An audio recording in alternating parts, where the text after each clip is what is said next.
பார்த்தால் ஒரே குடும்பமாகத்தான் இருக்கிறோம். 4 பேர் 40 டைரக்ஷனில் இருக்கிறாங்க. That is the present situation today. எப்படி ஐயா நீங்கள் அங்கே புல்பிட்லேருந்து சந்தோஷமாயிரு, அதாயிரு, கையை தூக்கு, பாடு இடு எல்லாம் சொல்கிறீங்க. ஆனால் எங்கள் பாடுகளோ வித்தியாசம். வெளியில் சொன்னால் வெட்கக்கேடு, எங்களுடைய இமேஜ் டார்னிஷ் ஆகிவிடும். கவர்னன்ட் ஹோல்ட்ஸ் குட். உடன்படிக்கை என்பது மாறாதது. ஆனால் நாம் செய்கிறதான முரட்டு சுபாவங்கள், முரட்டு காரியங்கள், பாவங்களின் நிமித்தம், அது நிமித்தம்தான் சத்திய தேவன், நீதியின் தேவன் நம்மை சிதறடிக்கிறாரே ஒழிய, அந்த சிதற அடித்தாலும் நாம் உடன்படிக்கைக்குள்ளாகத்தான் இருக்கிறோம். we are still in the covenant. இதை புரிஞ்சுக்கணும். நீங்களும் புரிஞ்சுக்கணும், நானும் புரிஞ்சுக்கணும். நம்மோடு செய்திருக்கிறதான உடன்படிக்கையில் அவர் உண்மை உள்ளவராக இருக்கிறார். நாம் தான் அதனுடைய சீரியஸ்னஸ் தெரியாதபடிக்கு அவரை விட்டு தூரமாய் போகிறோம். தூரமாய் போகிற நேரத்தில் மறுபடியும் கிட்டி சேர்ப்பதற்காக சிக்ஷைகள் அவசியப்படுகிறது. ஹல்லேலூயா. God will restore some families. இந்த டர்புலன்ஸ் இருக்கக்கூடிய ஃபேமிலிஸ் பார்க்குறதுக்கு புதுசாக கல்யாணம் பண்ணி வந்தவங்கள தான் இருப்பாங்க. ஆனால் உள்ளே பார்த்தா குமுறல்கள் சில குடும்பங்களில் இருக்கும். I don't know why I am speaking. Some kind of a dirty misunderstanding will devastate their family peace. I believe that God is my supplier. His name is Jehovah Jireh. நம்மளை கம்பெனிலேருந்து தூக்கும்போது, வேலை போயிடுச்சுன்னு சொல்லும்போது நமக்கு இருக்கக்கூடிய டர்மாயில் இருக்குது பார்த்தீங்களா, ஒரு வேதனை கொஞ்சம் கொஞ்சம் கிடையாது, தாங்க முடியாது. ஆனால் தேவனை நம்பிக்கொண்டிருக்கும் போது அல்லேலூயா, கொஞ்ச காலம்தான் அந்த சஃபரிங், அந்த வேதனை கொஞ்ச காலம்தான். திருப்பி the grace of God is upon us. தேவன் அடைக்கப்பட்ட வாசல்களை மறுபடியும் திறந்து, எந்த இடத்தில் அவமானப்பட்டோமோ அதே இடத்தில் தலைகளை நிமிர்ந்து நடக்க பண்ணுகிற தெய்வம். நம்புவோம். உங்களுடைய உபத்திரவங்கள் உங்கள் வாழ்க்கையை முடிக்கும்னு நீங்கள் நினைக்க வேண்டாம். அது மனுஷிகத்தில் நம்ம இப்படி நினைக்கிறது சகஜம், நியாயமாக தான் தோணும். இனி என்ன கண்டை தோட முடிஞ்சு வச்சேன் லைஃப், ஆளை விடு, 6 அடி பெட்டியை ரெடி பண்ணா. ஐயாவுடைய கண் பார்வையில் பிடுங்கப்படுறது எவ்வளவு வேதனை, ஆனால் அதே தேவனுடைய கண் பார்வையில் நம்ம நாட்டப்படுகிறது.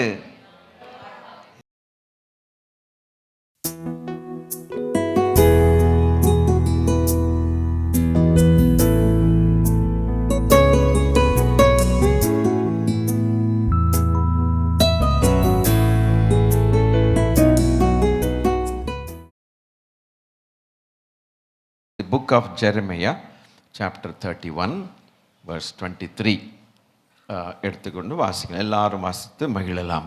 இஸ்ரவேலின் தேவனாகிய சேனைகளின் கர்த்தர் சொல்லுகிறது என்னவென்றால், நான் அவர்கள் சிறையிருப்பை திருப்பும் போது அவர்கள் நீதியின் வாசஸ்தலமே, பரிசுத்த பர்வதமே, கர்த்தர் உன்னை ஆசீர்வதிக்க கடவர் என்ற வார்த்தையை யூதாவின் தேசத்திலும் அதன் பட்டணங்களிலும் சொல்லுவார்கள்.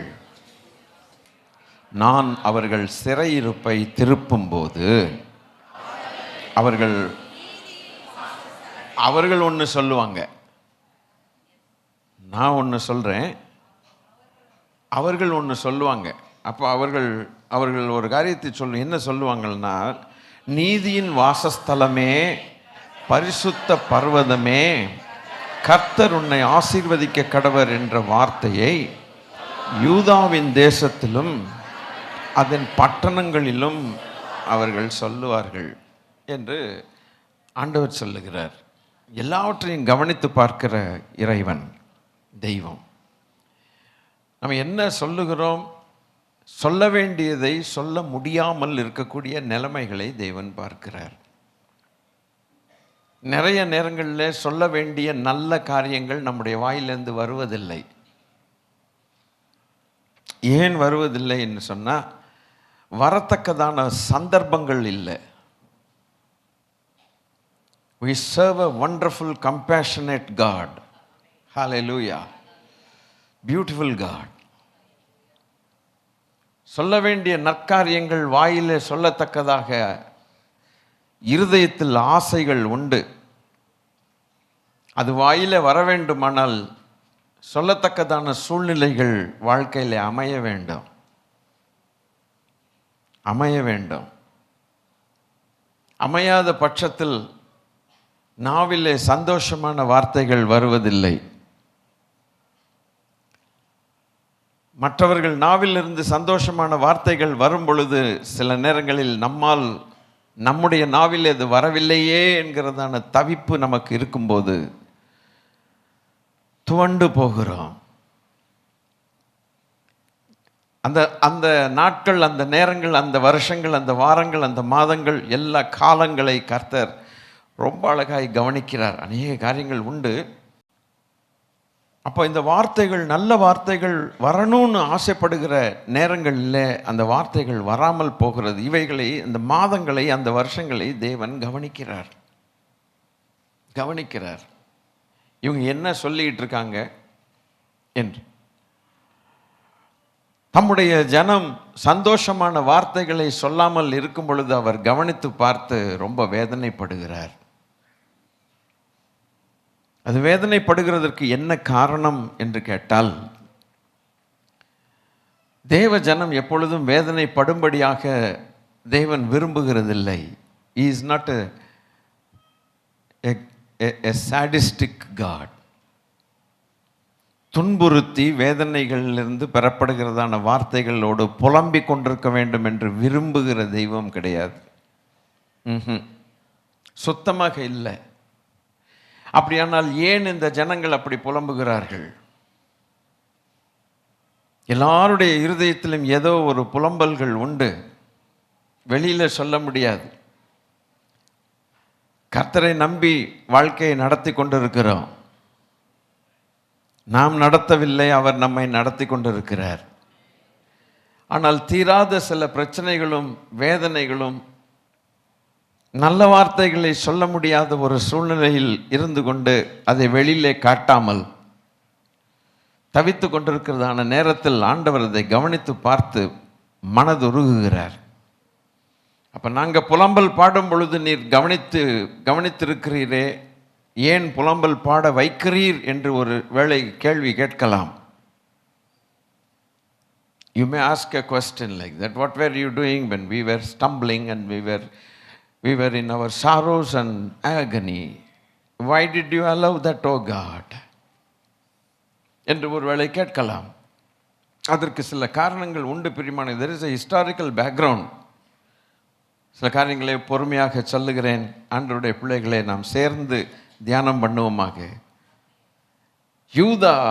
Judah was facing exile in Babylon as a punishment for her sins. யூதா பாபிலோனில் பாவங்களின் நிமித்தம் தண்டனை பெற்றுக்கொண்டு பாபிலோனில் சிறைப்பட்டு கிடக்கிறது. Jerusalem, which is called the sacred mountain. எருசலேம், அதற்கு பெயர் என்னன்னு கேட்டால் the sacred mountain, பரிசுத்த மலை என்று பெயர். It was destroyed and the people were scattered. அந்த பரிசுத்த பர்வதம் என்று சொல்லப்படக்கூடிய எருசலேம், யூதா என்ன ஆயிடுச்சு? பாபிலோன் கீழே அடிமைப்பட்டு சிறைப்பட்டு போய்விட்டது. பாவங்களின் நிமித்தம் அடிமைப்பட்டு பனிஷ்மெண்ட்டுக்கு நேராக போய்கொண்டிருக்கிறது. எருசலேம் பரிசுத்த பர்வதம் என்று அழைக்கப்படுகிற பரிசுத்த பர்வதம் என்று சொல்லும் பொழுது அது தேவனுடைய ஆலயத்தை குறிக்கிறது. பர்வதங்கள் தேவனுடைய மகிமையை குறிக்கும். பரிசுத்த பர்வதம் என்று சொல்லும் பொழுது மகிமை குறிக்கிறது, ஆலயத்தை குறிக்கிறது. அது கம்ப்ளீட்டாக நிக்கிரகம் பண்ணப்பட்டு ஜனங்கள் சிதறடிக்கப்பட்டார்கள். இப்படி சிதறடிக்கப்பட்ட ஒரு historical background. Can they ever speak the words of blessing again? ஒரு ரட்சிப்பின் பாடல்களை மறுபடியும் அவர்கள் பாட முடியுமா? அலறி செடிகள் மத்தியில் கீழே நாங்கள் கிண்ணறங்களை வைத்து கிட்டார்களை நாங்கள் தொங்க போட்டுட்டோம். நீங்க என்ன சொல்றீங்க? பாபிலோனியர்கள் என்ன சொல்றீங்கன்னா, உங்க கர்த்தருடைய ரட்சிப்பின் பாடலை நீ பாடுன்னு சொல்லி எங்களுக்கு சொல்றீங்க, நாங்க பாடுற நிலைமையில் இல்லைங்க. Wonderful people of God, please listen to me. At the very early time and the part of this year, you are asking me to sing a song, but we are not ready to sing a song because our hearts are filled with sorrow. எங்கள் இருதயமானது கடினப்பட்டும் எங்கள் இருதயம் வேதனைக்குள்ளாக இருக்கிறபடினால் ஒரு காலத்தில் நாங்கள் வாத்தியங்களை வாசித்த அந்த வாத்தியங்கள் எல்லாம் கொண்டு போய் இசைக்கருவிகளை கொண்டு போய் தொங்க போட்டோம். டஸ்டட் தே ஆர், தூசி படிந்திருக்கிறது. அதை நேர்த்தியாய் வாசித்தவர்கள் வாசிக்கிறது எப்படி என்பதையும் கூட மறந்து போனார்கள். அந்த அளவில் இருக்கிறது. மறுபடியும் அதெல்லாம் தூசி தட்டி எடுத்து அதெல்லாம் அந்த கீஸ் எல்லாம் ப்ராக்டிஸ் பண்ணி தான் இவ்வளோ கொண்டு வர வேண்டியிருக்கிறது. we lost touch because there is no happiness in us. எங்களுக்குள்ள அந்த இருதயத்தில் சந்தோஷம் இல்லை.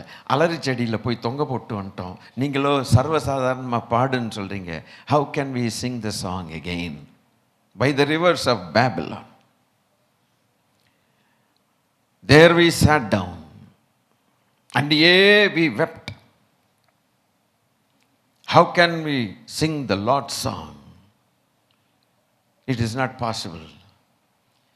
People were simply scattered. Utter hopelessness.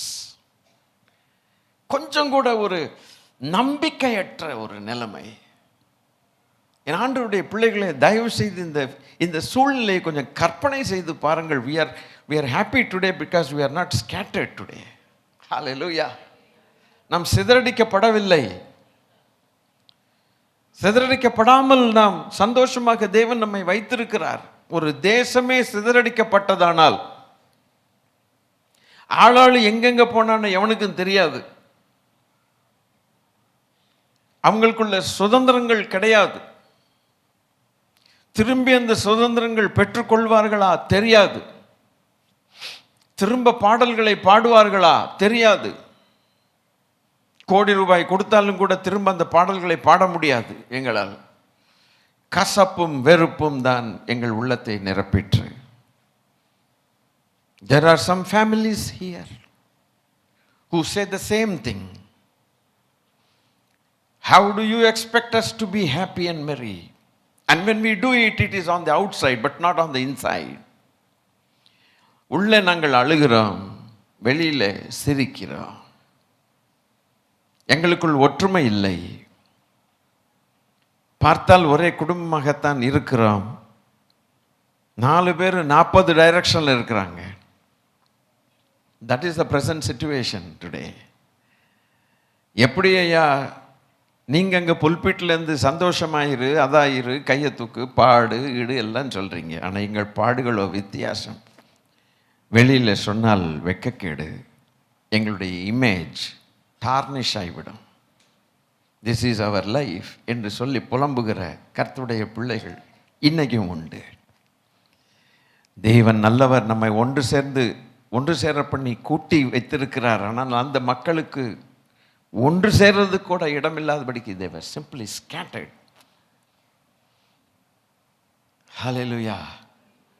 அதுதான் ஹிஸ்டாரிக்கல் பேக்ரவுண்டாக இருக்குது. God Almighty gives a hope in that place. தேவனாகிய கர்த்தர் ஒரு நம்பிக்கையை கொடுக்கிறார். பாருங்கள், அவருடைய கவனன்ட் பாருங்கள். 3 காரியங்களை கொடுக்கிறார் அந்த இடத்துல. 1, covenant relationship will be restored. அருமையான காரியங்களை தேவன் இந்த காலையில் வைத்திருக்கிறார். Hallelujah. I am excited. Hallelujah. ஆண்டவர் அதை சொல்லி பேசும் பொழுதெல்லாம் கலராக நான் அதை உண்மையாகவே எடுத்துக்கொண்டு வந்தேன். பாருங்கள், we serve a living God and we serve a God. Oh, hallelujah. Covenantal relationship I will restore it அப்படிங்கிறார். இந்த ஒரு கேள்வி கேட்டதுக்கு இன்னும் பதில் வரல. அது வரல, அது வரும். நாங்கள் புலம்பிக்கிட்டு இருக்கும்போது நீங்கள் பார்த்துக்கிட்டு தானே இருந்தீங்க, எங்கே போனீங்க, ஏன் புலம்ப வச்சிங்கிற ஒரு கேள்வி கேட்டேன் அல்லவா, அதுக்கு பதில் வரும். Wait, please wait. Number 1, covenantal relationship is restored. அப்படின்னா என்னன்னு கேட்டால், உடன்படிக்கையின் உறவு மறுபடியுமாக திரும்பி வரும் என்று சொன்னார். ஹல்லேலூயா. நம்பிக்கை இல்லாத மக்களை பார்த்து தேவன் சொல்லுகிற முதல் வார்த்தை, உடன்படிக்கைன்னா என்னன்னு அவங்க மறந்துட்டாங்க. சந்தோஷமா இருக்கும்போது எல்லாரும் பிரைஸ் தி லார்ட் சொல்லுவோம், ஹாப்பி நியூ இயர்னு சொல்லுவோம், அது சொல்லுவோம், இது சொல்லுவோம், எல்லாம் சொல்லுவோம். when people are scattered, there will be no word in your mouth. அப்படியே மௌனமா ஒருத்தர் பார்த்து மௌனமா திரும்பி போய்விடுவோம். மனக்குமுறல்கள் அப்படி இருக்கும். டோட்டல் ஹோப்லெஸ்னஸ்ல ஆண்டவர் சொன்ன முதல் வார்த்தை, I will restore you my covenantal relationship. என்னோடு கூட நீங்கள் வைத்திருக்கிறதான உறவை நான் திரும்ப உங்களுக்கு தருவேன். That's an oasis in the hallelujah desert. பாலைவனத்தில் நீரோடைகள் வருகிறது போல, நீர்த்துளிகள் வருவது போன்றதான ஒரு வார்த்தை, I am still your God. Because you go through some troubles and turmoils in your life, it doesn't mean that covenant is broken. I have not broken the covenant. இரண்டாவதாக, கர்த்தருக்கு ஸ்தோத்திரம், your land will be built, rebuilt in righteousness. Hi. உங்களுடைய land, உங்களுடைய தேசம், உங்களுடைய தேசமானது நீதியில் மறுபடியுமாக கட்டப்படும். What a word. Hallelujah. உங்கள் தேசம் நீதியில் மறுபடியும் கட்டப்படும். மூன்றாவதாக பார்க்கும் பொழுது, worship will be renewed. நீங்கள் மறுபடியும் ஆராதிப்பீர்கள். அல்லேலூயா. இதுதான் சிறையிருப்பிலிருந்து திருப்புகிறதற்கு அர்த்தம். இந்த மூன்றும் சிறையிருப்பு, இல்லாத நேரங்கள், இல்லாத சூழ்நிலை சிறையிருப்பு. தேவனோடு கூட நல்ல உடன்படிக்கை இல்லாமல் இருப்பது ஒரு பயங்கரமான சிறையிருப்பு. அவர் இன்று நாம் வாழ முடியாது. அவரோட உறவில்லாதபடிக்கு நாம் வாழ முடியாது, ஒரு செகண்ட் வாழ முடியாது. கசப்பு வெறுப்புகளின் நிமித்தம், சிதறடிக்கப்பட்டது நிமித்தம் தேவனை மறக்கக்கூடிய ஒரு சூழ்நிலையில் காணப்பட்ட மக்களுக்கு தேவன் சொன்ன ஒரு நல் வார்த்தை, நான் உடன்படிக்கையின் தேவன், என்னோடு மறுபடியுமாக நீங்கள் உறவுக்குள் வருவீர்கள். என்ன சந்தோஷம். ஹல்லேலூயா. இரண்டாவதாக, உங்களுடைய தேசம் நீதியிலே மறுபடியும் கட்டப்படும். லேண்ட் இல்லை, தேசம் இல்லை, விட்டு போயாச்சு, சிதறடிக்கப்பட்டாச்சு. எங்களுக்குன்னு ஒரு லேண்டு கிடையாது, ஒன்றும் கிடையாது. இப்படிப்பட்ட ஒரு சூழ்நிலையில் நீங்கள் மறுபடியும் கட்டப்படுவீர்கள்னா, அந்த வார்த்தை எவ்வளோ பெரிய ஒரு நம்பிக்கையின் வார்த்தை. அப்ப தேவன் நமக்கு ஒரு தேசத்தை தருவாரோ, எங்களுக்கும் தேசத்தை மறுபடியும் தருவாரோ, அவன் நாங்கள் மறுபடியும் கட்டப்படுவோமா, எங்களுக்கு சுதந்திரங்கள் உண்டாகுமா? யோசித்து பாருங்க. எங்களுக்கு சுதந்திரம் இல்லை என்று சொல்லிக்கொண்டு குமுறிக்கொண்டிருக்கிறதான மக்களுக்கு நம்பிக்கை இல்லாத நிலைமையில் உங்கள் தேசம் கட்டப்படும் என்று சொல்லி உங்களுக்கு சுதந்திரம் உண்டு என்று சொன்னால் எப்படி இருக்கும்? தங்களுக்கென்று ஒரு தேசமும் இல்லாதபடிக்கு அங்கங்க சிதறி போய் கிடக்கக்கூடிய சூழ்நிலையில் உங்கள் தேசம் கட்டப்படும். உங்களுக்கு ஒரு தேசம் உண்டு, உங்களுக்கு ஒரு சுதந்திரம் உண்டு. நீங்கள் மறுபடியும் கட்டி எழுப்பப்படுவீர்கள். யெகோவா ஆகிய நான் அதை செய்வேன் என்று வாக்கு பண்ணுவாரானால் எவ்வளவு சந்தோஷம். அது முகங்கள் எல்லாம் பயமின்றி முகங்கள் மறுபடியும் விரிய ஆரம்பிக்கும். பூக்கள் விரிகிறது போல முகங்கள் விரிய ஆரம்பிக்கும். சொன்னது யார்? மனுஷனா? தேவாதி தேவன் சொல்லுகிறார் என்றால் அவர் மறுபடியும் கட்டி எழுப்புவார். அல்லேலூயா. சிதறடிக்கப்பட்ட நிலைமையில் காணப்படுகிற, உடைந்து திரிகிற குடும்பங்கள், சூழ்நிலைகள், உறவுகள் மறுபடியும் கட்டப்படும். I pronounce this from the altar of God Almighty. Hallelujah. As a blessing to the church. That every broken family, the broken relationship, parched lands, the brokenness will be healed, I believe, this year. So therefore, let me say in the name of my Lord Jesus Christ, be thou healed. Be thou healed. Every differences of opinion will vanish in the mighty name of Jesus Christ. I feel like blessing the people of God as a servant of the Most High God. Every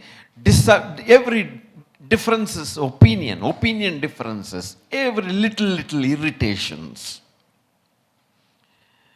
every kind of negative thinking, and every kind of turbulence, intolerance, agitations of mind, and the root cause of all that nonsense, and the voices that come against your family from the evil altars will be silenced in the mighty name of Jesus Christ, and you shall be at peace. சமாதானத்தோடு இருப்பீர்களாக. Be healed in the name of Jesus. Where there is no hope, God Almighty gives a hope. Hallelujah. கர்த்தர் நல்லவர். மூணாவதாக சொல்லுகிறார், worship will be restored. You will start worshiping the Lord as a family. People don't join you. When you worship, you are worshiping alone. Because your people are scattered. நீங்கள் தேவனை ஆராதிக்கும் பொழுது நீங்கள் தனியாக ஆராதிக்கிறீர்கள். உங்களோடு கூட உங்கள் உடன்பிறப்புகள் சேர்வதில்லை. ஸ்கேட்டராய் இருக்கிறார்கள். ஸ்கேட்டர்னா சிதறி போய் இருக்கிறார்கள். It becomes very difficult for you to unite them in prayer. ஜெபத்திற்கும் ஆராதனைக்கும் அவர்களை ஒன்று சேர்க்கிறது கூடாத காரணம். It is almost impossible. But I believe in this year, the Lord who scattered the people will unite again. And there will be worship together. Yeah, hallelujah. Let's praise the Lord now. Hallelujah. Covenantal restoration. உடன்படிக்கை, ஆமென், உறவுகள் மறுபடியுமாக வரும். உடன்படிக்கையின் உறவுகள். முதலாவது தேவனோடு உடன்படிக்கை, ரெண்டாவது குடும்பங்களில் உடன்படிக்கைகள், கணவன் மனைவி உடன்படிக்கைகள் மறுபடியும் it will be restored. Hallelujah. ஒரே சண்டையும் சச்சரவும், காக்கா கூட்டம் எப்படி கத்துதோ அதுபோல சில குடும்பங்கள். சபையில் ஒன்றும் தெரியாது, ஆனால் சில குடும்பங்களில் அப்படி உண்டு. ஒரு செகண்ட் நிம்மதி இல்லை. எங்கே என்ன நடக்குமோ தெரியாதுங்கிற அளவில் இருக்கக்கூடிய குடும்பங்களுக்கு ஆண்டவர் சொல்லுகிற ஆறுதல், உடன்படிக்கையின் உறவுகள் மறுபடியும் திருப்பப்படும். ஆண்டவர் அதை செய்வார். இந்த வார்த்தையை பிடித்து கொண்டு நாம் பிரயாசப்படுவோம். ஸோ அதை கிளைம் பண்ணுவோம். தெய்வமே, I love to join again back to you Lord. Oh my God, covenantal blessing. உடன்படிக்கை பண்ணி இருக்கிறார். அவருடைய உடன்படிக்கையின் ரத்தம் நம்மேல் இருக்கிறது. ஆகவே சத்துரு ஒன்றும் வாலாட்ட முடியாது. சிதறப்பட்ட நிலைமைக்கு காரணம் என்ன என்பதை நான் உங்களுக்கு சொன்னேன். பாவம் சிதறடித்தது. பாவம்தான் சிதறடித்தது. நாம் செய்ததான ரிபெல்லியஸ் நேச்சர், நாம் செய்ததான ரிபெல்லியன், நாம் செய்ததான முரட்டு சுபாவங்கள், முரட்டாட்டங்கள், கீழ்ப்படியாமைகள், ஆண்டவருக்கு எரிச்சல் ஊட்டின காரியங்கள், நீதியின் தேவன் பார்த்து பொறுத்து கொள்ளாத சத்தியபரர், நாம் குணப்பட வேண்டும் என்பதற்காக சிக்ஷைகளை அனுப்பி சிதறடித்தார். ஒரு கேள்வி கேட்டோமே, நாங்கள் சிதறடிக்கப்பட்ட எங்களுக்கு நம்பிக்கை இல்லாத நேரத்தில் நீங்கள் பார்த்தும் பார்க்காதவரை போல் இருப்பது என்ன? கேட்டோம் அல்லவா அந்த கேள்வி? அதுதான் பதில். அப்போ அது என்ன அர்த்தம் இன்னும் கொஞ்சம் ஆழமாக எனக்கு தெரியணுமேங்கிற ஆசை சிலருடைய உள்ளத்தில் இருக்கும். I want to know that better, still better அப்படிங்கிற அதுக்கு சொல்கிறேன்னு கேளுங்கள். Despite our weaknesses and despite our failures and frailties, despite our irritating nature, still covenant holds good. உடன்படிக்கை என்பது மாறாதது. ஆனால் நாம் செய்கிறதான முரட்டு சுபாவங்கள், முரட்டு காரியங்கள், பாவங்களின் நிமித்தம், அது நிமித்தம்தான் சத்திய தேவன், நீதியின் தேவன் நம்மை சிதறடிக்கிறாரே ஒழிய, அந்த சிதற அடித்தாலும் நாம் உடன்படிக்கைக்குள்ளாகத்தான் இருக்கிறோம். we are still in the covenant. இதை புரிஞ்சுக்கணும். நீங்களும் புரிஞ்சுக்கணும், நானும் புரிஞ்சுக்கணும். that gives a lot of hope for me. hallelujah. சில ஆடுகள், அந்த ஆட்டு மந்தையில் ஒரு சில ஆடு இது ஒபே பண்ணாது, கீழ்ப்படியாது. மேய்ப்பன் பார்த்து பார்த்து மிரட்டி பார்ப்பார், ஒன்றும் கீழ்ப்படியாது. என்ன பண்ணாலும் கீழ்ப்படியாது. படக்குன்னு காலை ஒடிச்சிடும். காலை ஒடிக்கும் போது அது எவ்வளோ வலி எடுக்கும், வேதனை, அது தாங்க முடியாத ஒரு காரியமாக இருக்கும். ஆனால் அந்த மேய்ப்பனோ பச்சிலை எடுத்து எல்லாத்தையும் எடுத்து காலை ஒன்றா வச்சு, பச்சை இலை எல்லாத்தையும் மருந்து கிருந்து எல்லாத்தையும் போட்டு சுற்றிட்டு நடன்னு சொல்ல மாட்டான், தோளில் போட்டு சுமப்பான். அது சுகமாகிற வரைக்கும் அவன் தோல் தான் அதுக்கு ஒரு பஞ்சு மெத்தை.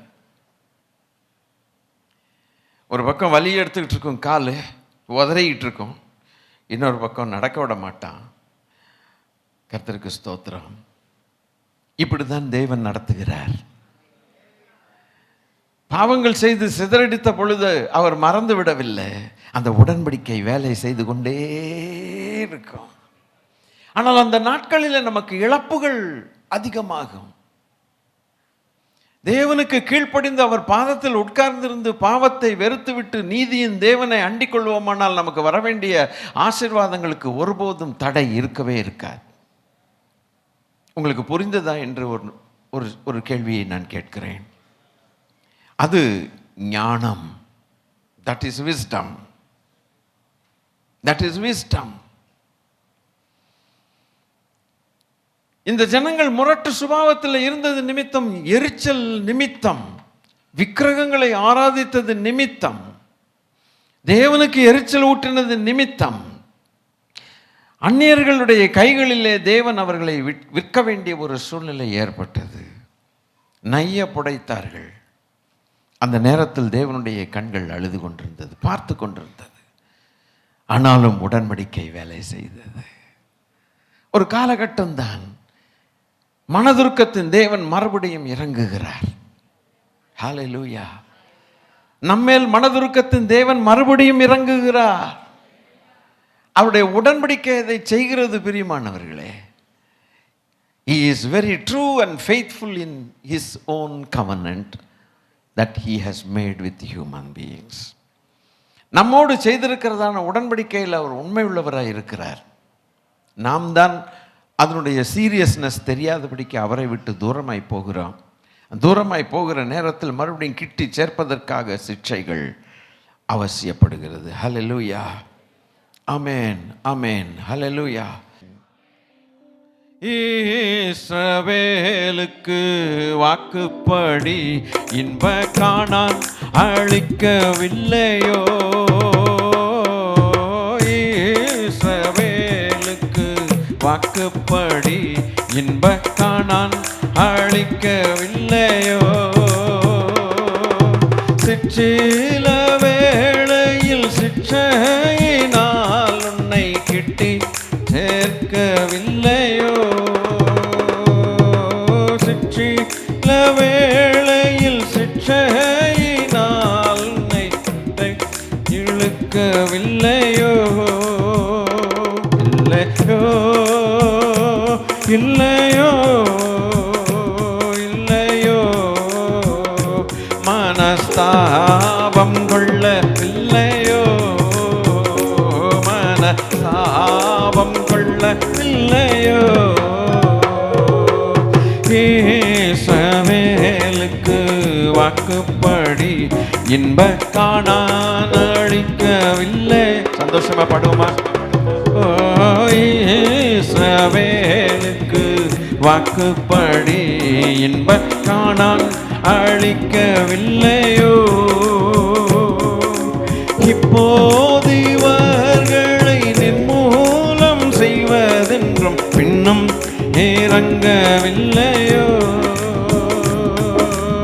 இப்போது இவர்களை நிர்மூலம் செய்வதென்றும் பின்னும் இறங்கவில்லையோ. இல்லையோ, இல்லையோ,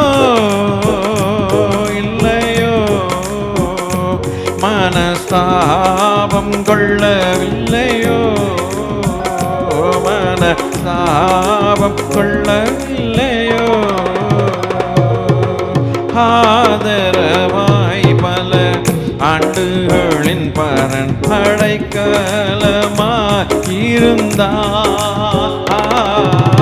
ஆதரவாய் பல ஆண்டுகளில் பரன் அடைக்கலமாய் இருந்தார்.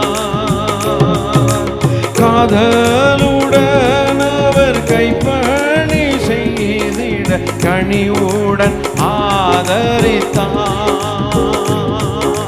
காதலுடன் அவர் கைப்பணி செய்திட கனிவுடன் ஆதரித்தார். தரித்தார், தரித்தார், தரித்தார். பரிசுத்தத்தில் அலங்கரித்தார். பரிசுத்தத்தில் அலங்கரித்தார். காப்பார், நம்மை காப்பார். காத்தவர் காப்பார், இன்னும் இனிமேலும் காத்திடுவார். கலங்காதே மனமே காத்திடுவார். கலங்காதே மனமே காத்திடுவார்.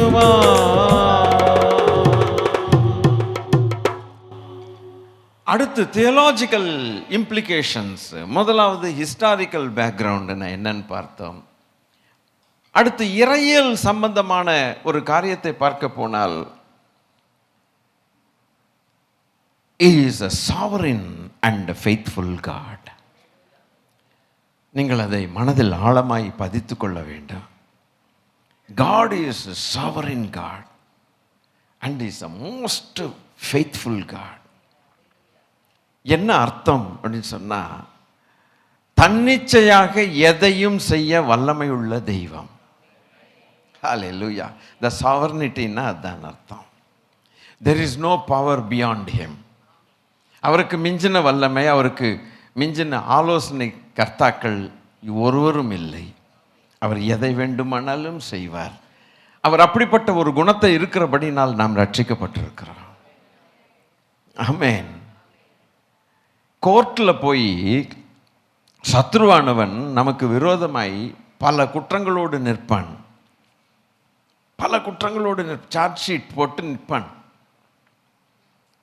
தேவன் அவை எல்லாவற்றையும் தன்னுடைய நீதியின்படி பிராயச்சித்தமாகிய தம்முடைய இரத்தத்தை கொண்டு கழுவி சுத்திகரித்து இவனை நான் ரட்சிப்பேன் என்று சொன்னால் சொன்னதுதான். ஹல்லேலூயா. சொன்னால் சொன்னதுதான். சத்ரு ஏன் அப்படி சொன்னீர்னு அவனுக்கு கேட்கவே முடியாது. ஆனால் நீதியின் தேவன் பிராயச்சித்தத்தை கொடுத்து சரி பண்ணிட்டு நான் அவனை ரட்சிக்கிறேன், ஐ டிஸ்மிஸ் த கேஸ்ன்னு சொன்னார்னா இட் இஸ் டிஸ்மிஸ்ட். அந்த கோர்ட்டில் அந்த ஜட்ஜஸுடைய முகங்களை பார்க்கணும், அவங்களுடைய உரிமையை பார்க்கணும், அவங்களுடைய அதிகாரத்தை பார்க்கணும். It is the final. That verdict is final. Law படி தான் போவார்கள், ஆனால் சட்டப்படி தான் போவார். But he can pronounce the judgment in favor of anybody. ஸ்ட்ரைட்டாக கேஸ் எடுத்துகிட்டு வரும்போது ஐ டிஸ்மிஸ் த கேஸ்னா அதுக்கு மேலே வாதாடுறதே இருக்காது, அதுக்கு மேலே வழக்குங்கிறதே இல்லை. You cannot argue, it is over, file is closed. நம்ம எல்லாருடைய ஃபைல்ஸையும் தேவன் அப்படி க்ளோஸ் பண்ணி இருக்கிறது ஒரே காரணத்தின் நிமித்தம்தான் நாம் இரக்கம் பெற்று தேவ சமூகத்தில் இன்னைக்கு இருக்கிறோம். அவர் cases have been dismissed by the great judge of heaven. Therefore church rejoice in him. சந்தோஷப்படுங்கள். He is sovereign, number one. Second, he is the most faithful God. His faithfulness cannot be measured at all. அவருடைய உண்மை அளவிட முடியாத உண்மை. நம்முடைய உண்மைகள் அப்படி இல்லை. அவருடைய உண்மையோ அளவிட முடியாது. அவர் ஒன்று சொன்னால் அதில் அப்படியே உண்மையாக இருக்கிறவர். என்ன நல்ல தெய்வம். ஹல்லேலூயா. இந்த உண்மையும் இந்த சாவர்னிட்டியும் இந்த உலகத்தில் இல்லை. உண்மையுள்ளவன் தேசத்தில் அற்றுப்போகிறான் என்று எழுதியிருக்கிறது. There is no faithfulness in this world, in any sector. But our God, who is the creator of heaven and earth, is the most faithful God. Therefore you can trust him. ஆகையினாலே நாம் அவரை நம்பலாம். வழுவாதபடி நம்மை காக்கவும் தமது மகிமையுள்ள சன்னிதானத்திலே மாசற்றவர்களாய் மிகுந்த மகிழ்ச்சியோடும் நம்மை கொண்டு போய் நிறுத்தவும் சாவர்னிட்டி, வல்லமையுள்ள தேவன் தாம் ஒருவரே ஞானமுள்ளவர் என்று எழுதியிருக்கிறார். He is the most faithful God. His faithfulness sustains our living. என்னுடைய வார்த்தைகளை கொஞ்சம் கவனமாக நீங்கள் கேளுங்கள். அவருடைய உண்மைதான் நம்மை தாங்கிக் கொண்டிருக்கிறது. ஹல்லேலூயா. அவருடைய கண்ணிமைகள் நம்மை சோதித்துக் கொண்டிருக்கிறது. ஒரு பக்கம் அவருடைய நீதி, இன்னொரு பக்கம் அவருடைய மனதுருக்கம். The righteousness is on one side and his compassion is on the other side. What a combination. It's very difficult to make these two ends meet. It's very difficult. But he does it. In his sovereignty, he does it. It's very difficult to understand God. Hallelujah. God's ultimate goal is not just to restore. இழந்து போனதை திரும்பவுமாக கொடுக்கிறதுக்கு தான் மிக மிக முக்கியமான வேலைகளில் பிரதான வேலை என்று நாம் நினைக்கக்கூடாது. The ultimate goal is not just to restore what was lost, but to bring his people back into his righteous relationship with him.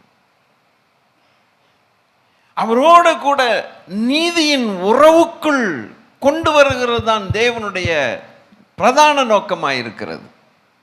இழந்து போனதை மாத்திரம் திரும்ப கொடுக்கிற தேவன் அல்ல. வீடை இழந்துட்டோம், சொத்தை இழந்துட்டோம், அதை இழந்துட்டோம், சொந்தக்காரர்கள் இழந்துட்டோம், திரும்ப எல்லாத்தையும் கொடுக்கிறது அது லேசான காரியம். அவருக்கு அது லேசான காரியம். I think it is welcome ஷவர்னு நினைக்கிறேன். அது லேசான காரியம். அதை விட பிரதான காரியம் ஒன்று உண்டு. அதுதான் மெயின். என்னன்னு கேட்டா, அவரோடு கூட அவர் மறுபடியுமாக நீதியின், அவரோடு கூட நீதியின் உறவுக்குள் கொண்டு வர்றது தான் அவருக்கு மிக முக்கியமாக தோன்றுகிறது. இந்த பூமியின் காரியங்கள் இழந்து போனதை திரும்ப தர்றது ஒன்று, அது அல்ல. அது கொடுப்பார், அது ஒண்ணுமே இல்லையே.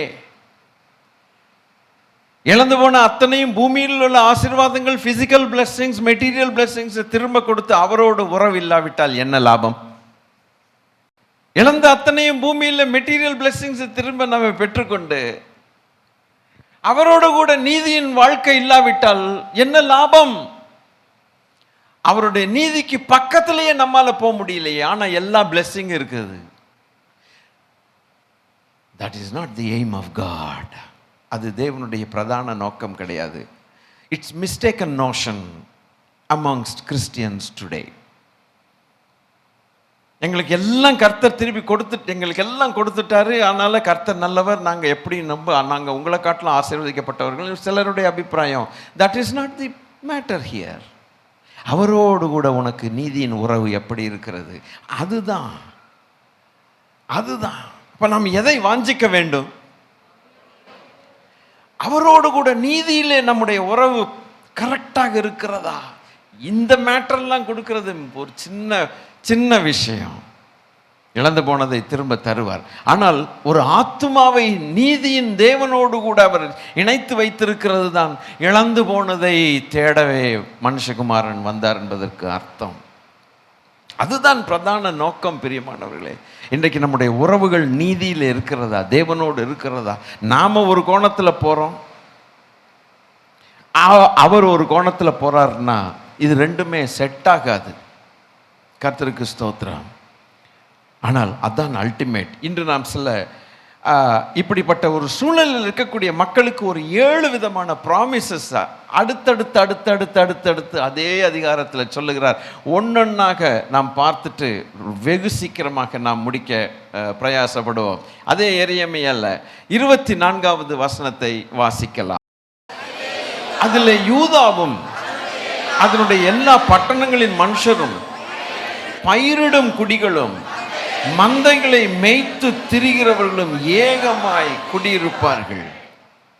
Judah and Jerusalem people were all the time facing the threat from foreign enemies and internal strife. எப்போ பார்த்தாலும் வெளியிலேருந்து வரக்கூடிய சத்துருக்கள் தான் இவங்க கண்ணில் படுறான். இந்த பக்கம் ஓடுனா எவனாவது அப்படி வர்றான், அந்த பக்கம் ஓடி ஒளிஞ்சுக்கலாமான்னா இன்னொருத்தன் வர்றான். சிதறி போனவர்கள் எங்கும் கண்களால் பார்க்கிறதெல்லாம் சத்துருக்கள் தான். எப்படி வாழ்றது? இவருடைய பாவங்கள் எவ்வளவு கோரமாக இருக்குது பாருங்க. ஒரு லெசன் கற்றுக்கணுங்கிறதுக்காக கர்த்தர் செய்த வேலை. எங்கேயாவது ஓடி எவன் கண்ணிலையும் படாமல் கொஞ்சம் நேரம் இருந்தோன்னா எவ்வளவு சந்தோஷமாக இருக்கும்? கொஞ்சம் சொல்லுங்களேன். நமக்கு அப்படிப்பட்ட ஒரு சூழ்நிலை வந்து எங்கிட்டாவது ஓடினா, எங்கே ஓடினாலும் எவனாவது ஒருத்தன் நம்மளை துரத்த வர்றான், அடிக்க வர்றான். எங்கே தான் இனி போகிறது? அந்த நிலைமை அவங்களுக்கு இருந்திருக்குது. பிரியமானவர்களே, நம்மள நிறைய பேருக்கு இந்த பேக்ரவுண்டு தெரியாது. ஏன்னா இவ்வளவு நம்ம டீப்பாக போகிற அளவுக்கு நமக்கு ரிசோர்ஸஸ் இல்லை, ரெண்டாவது நேரம் இல்லை, இதெல்லாம் ஏகப்பட்ட காரியங்கள் இருக்குது. இன்றைக்கி பாருங்கள், இந்த தேவன் அந்த பேக்ரவுண்டை நமக்கு சொல்லிக் கொடுக்குறாங்க. தேசமே அப்படி இருக்குதுன்னா, எருசலேம் அப்படி இருக்குது, யூதாவும் அப்படி இருக்குது. இவங்கெல்லாம் கர்த்தர் நாமம் தரிக்கப்பட்டதான தேவ ஜனங்கள், கர்த்தரை அறிந்த தேவ ஜனம் இது. நீ கர்த்தரை அறிஞ்சிட்டு நீ பின்வாங்கி போவாயானால் உன்னால வாழ முடியாது மகனே. அல்லேலூயா. உன்னுடைய சிற்றின்பங்கள் கொஞ்சம் அந்த நேரத்துக்கு உனக்கு நல்லா இருக்கும், புண்ணுக்கு மருந்து போட்டது போல நல்ல அமைதியா இருக்கும். ஆனால் உன்னால உன் உள்ளத்துல குமுறல்களும் எரிமலைகளும் இருக்கும். கர்த்தரை விட்டு தூரமாய் உன்னால் வாழ முடியாது. எங்க போனாலும் சத்துருக்களை சந்திப்பாய். முடி பிச்சுக்கிற மாதிரி இருக்குது பாஸ்டர்னு சொல்றாங்கல்ல சிலர், பிரதர்னு. அந்த சூழ்நிலை அப்ப இவங்க ஃபாரின் எனிமீஸ், எக்கச்சக்கமான சத்துருக்களை கண்டு கண்டு கண்டு எத்தனை வருஷ கணக்காக பார்த்துக்கிட்டே இருக்கிற இந்த ஜனத்துக்கு ஸ்தோத்திரம், த்ரெட்ஸ் அண்ட் இன்டர்னல் ஸ்ட்ரைஃப். இது நிமித்தம் உள்ள சமாதானம் இல்லை, உள்ள எரிச்சல்கள், வெளியில போராட்டங்கள், பயங்கள். ஐயோ ஐயோ, ஆண்டவர் தம்முடைய ஜனத்தை பார்த்து என்ன நினைப்பார்? பாவத்தின் விளைவு பார்த்தீர்களா எவ்வளவு பயங்கர கோரமானதுன்னு. எவ்வளவு தூரம் ஓடணுமோ ஓடி பார்க்கிறான். ஆண்டவர் விட்டு எவ்வளவு தூரம் ஓட முடியும்? எத்தனை நாள் ஓடுவாய்? எத்தனை நாள் ஓடுவாய்? அவருடைய வல்லமை உன்னை சந்திக்குமானால், அல்லேலூயா, சூன்யத்திலும் சூன்யமாக இருப்பாய், ஒன்றும் செய்ய முடியாது. அவருடைய மனதுருக்கம் ஒரு நாள் சந்திக்கும். அல்லேலூயா, அல்லேலூயா. இப்போ இந்த 24வது இதில் என்னன்னு கேட்டால், இந்த சத்துருக்களை கண்டதான ஜனங்கள் நார்மல் லைஃப்பில் இல்லை. அவங்க நார்மல் லைஃப்னா என்னங்கிறது வசனம் சொல்லுது. என்னன்னா, farmers will plough the land, shepherds will feed the flock. ஃபார்மர்னா விவசாயிகள், நீங்களே சொல்லலாம். அந்த நிலத்தை உழுது பயிரிட்டு பண்படுத்தி பயிரிட்டு விளைச்சலை கொண்டு வந்து அது ஒரு பக்கம் வண்டி அப்படி ஓடும். இன்னொன்று மேய்ப்பர்கள் பெரிய மந்தையை கூட்டிகிட்டு போய் அதை புல்வெளிகளில் மேய்ச்சி அது அப்படி ஓடும். இது எல்லாத்துக்கும் நேரம் வேண்டாமா? எவ்வளவு நேரம் எடுக்கும்? இந்த நேரம் எல்லாம் சமாதானமான நேரமாய் இல்லாவிட்டால் என்ன நடக்கும்? உழுது வேலை செய்யணும்னா சமாதானம் வேண்டாமா? நிம்மதி வேண்டாமா? ஆடுகளை ஓட்டிட்டு போய் லட்சக்கணக்கான ஆடுகளை ஓட்டிட்டு போய் நிறைய மேய்ப்பர்கள் ஓட்டிட்டு போய் அதை அப்படிப்பட்ட காரியத்துக்கு ஒரு காலில் போனான்னா ராத்திரி தான் வர்றாங்கிற அளவுக்கு அவனுக்கு ஒரு நிம்மதி வேண்டாமா வேலை செய்யும்போது? ஆடுகளை ஓட்டிட்டு போயிட்டா எங்கேருந்தாவது சத்துரு வந்து அந்த ஆடுகளை ஓட்டிட்டு போயிடுவானோன்னு பயம். உழுது எதையாவது பண்ணலாமான்னா பயிரை அழிச்சிட்டு போயிடுவானோன்ட்டு பயம். என்னதான் வேலை செய்யறது? அப்போ என்னதான் செய்ய முடியும்? அந்த காலத்தில் இது ரெண்டும் தானே பிரதானமான தொழில். அல்லேலூயா. ரெண்டு தானே பிரதானமான தொழில். அது ரெண்டும் அற்று போயிட்டு தேசத்தில். உடனே ஆண்டவர் சொல்லுகிறார், யூதாவும் அதனுடைய எல்லா பட்டணங்களின் மனுஷரும். அந்த பயிரிடுகிறத நீங்க வச்சுக்கோங்க. எனக்கு முக்கியமான பாயிண்ட் என்ன தெரியுமா? யூதாவும் அதனுடைய ஒரு சில பகுதி மாத்திரம்னு சொல்லல. நல்லா ஜோரா சொன்னீங்க. எல்லா பட்டணங்களில் இருக்கக்கூடிய மனுஷர்கள் எல்லாம் பயிரிடும் குடிகளா மாறுவாங்க. இதை எத்தனை பேர் நீங்க ருசித்தீங்கன்னு எனக்கு தெரியாது. அப்ப அந்த ஜனத்தோட அந்த தேசத்துடைய சமாதானம் எப்படி இருக்குன்னு நீங்க யோசிங்க. நம்ம பொதுவா பைபிள் இப்படி வாசிக்கும் போது இதெல்லாம் நமக்கு டீட்டெயில்டா தியானிக்க மாட்டோம். அப்ப கர்த்தர் சொல்லுகிறார், குடிகளும் மந்தைகளை மேய்த்து, என்னை மாதிரி மந்தைகளை மேய்த்து திரிகிறவர்களும் ஏகமா 2 பேரும் சேர்ந்து தான் குடியிருப்பாங்கிறான். பிரிஞ்சிருக்க மாட்டாங்க. அல்லேலூயா. அந்த தேசங்கள் எல்லாம் மந்தையும் மெய்ப்பர்களும் பயிரிடுகிறவர்களும் விளைச்சலும் ஆடுகளும் செழிப்பும் இப்படி இருந்தால் அந்த தேசத்துடைய சமாதானம் எப்படி? கொஞ்சம் கற்பனை உலகத்துக்கு போய் தான் ஆகணும். நம்ம வேற வழி இல்லை. எல்லாருடைய மைண்ட்லையும் ஏதோ ஒரு ஃபீல்டு வந்துட்டு இருக்கும், ஒரு கற்பனை, அது மேய்ச்சல் கற்பனை எல்லாம் வரும். ஆண்டவர் சொல்ற அப்படின்னா இந்த சூழ்நிலை இல்லாமல் இருந்தது. இல்லாமல் இருந்ததுனால தானே மறுபடியும் இருக்குன்னு சொல்றாரு. இல்லைன்னா சொல்ல வேண்டிய அவசியம் என்ன? What is the need to tell these things again? Hallelujah. So that is the perfect peace. God promises such stability and peace to his people despite, hallelujah, that depicts the divine care. 23வது சங்கீதம் பாருங்க. இந்த நேரத்தில் note பண்ணிக்கொள்ளுங்க, வீட்டில் போய் நீங்கள் வாசிக்கலாமே. அவன் சொல்லுகிறான், கர்த்தர் என் மெய்ப்பராய் இருக்கிறார், நான் தாழ்ச்சி அடையேன், புல்லுள்ள இடங்களிலும் மேய்த்து அமர்ந்த தண்ணீரண்டையில் நடத்துகிறார், என் ஆத்துமாவை தேற்றி, இப்படி எல்லாம் சொல்லிட்டு போகிறான். அமர்ந்த தண்ணீர் என்று சொல்லும் பொழுது it's a silent water where there is no turbulence. அமைதியான. அப்ப தேவன் மேய்ப்பராய் இருந்தால் அங்கே சைலண்ட் பீஸ் இருக்கும். ஹல்லேலூயா. இப்போ மேய்ப்பர்கள் மேய்க்கணும்னா கர்த்தர் மேய்ப்பனாக இருக்கணும். அங்கே he restores that peace. God will restore some families. இந்த டர்புலன்ஸ் இருக்கக்கூடிய ஃபேமிலிஸ் பார்க்குறதுக்கு புதுசாக கல்யாணம் பண்ணி வந்தவங்கள தான் இருப்பாங்க. ஆனால் உள்ளே பார்த்தா குமுறல்கள் சில குடும்பங்களில் இருக்கும். I don't know why I am speaking. Some kind of a dirty misunderstanding will devastate their family peace. ஆரம்பத்திலிருந்து சண்டைகள் வரும். அவர்கள் போகக்கூடிய தூரமோ வெகு தூரம். They have to travel a very long distance But in the very early part of their marriage, there will be severe turbulence. There is no peace. But God says, I will bring that peace into your family. Hallelujah. நம்புங்க தேவ ஜனமே, நம்புங்க தேவ ஜனமே. I believe, நான் அதை விசுவாசிக்கிறேன். இந்த ஸ்டார்டிங்லேருந்து தேவன் அந்த சமாதானம் ஆளுகை செய்கிறத நம்மளே நம்ப முடியாத அளவுக்கு, நாமளே நம்ப முடியாத அளவுக்கு தேவன் அதை செய்வார் என்று நான் நம்புகிறேன். அது நிமித்தம் சாட்சிகள் எழும்பும் என்று நான் விசுவாசிக்கிறேன். எவ்வளவு அழகாக அதை சொல்லி காட்டுறார் பார்த்தீங்களா? That is the promise. Hallelujah. சங்கீதம் 56:8 என்ன சொல்லுதுன்னு பார்க்கலாம்.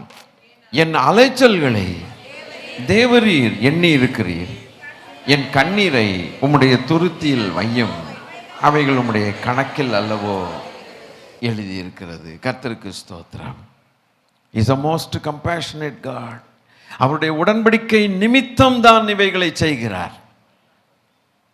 என்ன இருதயமோ எனக்கு சொல்ல முடியல. அவருடைய இருதயம் அவ்வளவு நல்ல இருதயம். ஹல்லேலூயா. சரி, அது ஒரு வசனத்தை மாத்திரம் சொல்லிட்டு நான் அடுத்த ப்ராமிஸுக்கு போகிறேன். Just one verse is enough. அடுத்த வசனம் 25 இன்னொரு ப்ராமிஸ் இருக்கிறது. 25 ப்ளீஸ். கொஞ்சம் வாசித்து நல்லா மகிழுங்களேன். நான் விடாய்த்த ஆத்துமாவை சம்பூர்ணமடைய பண்ணி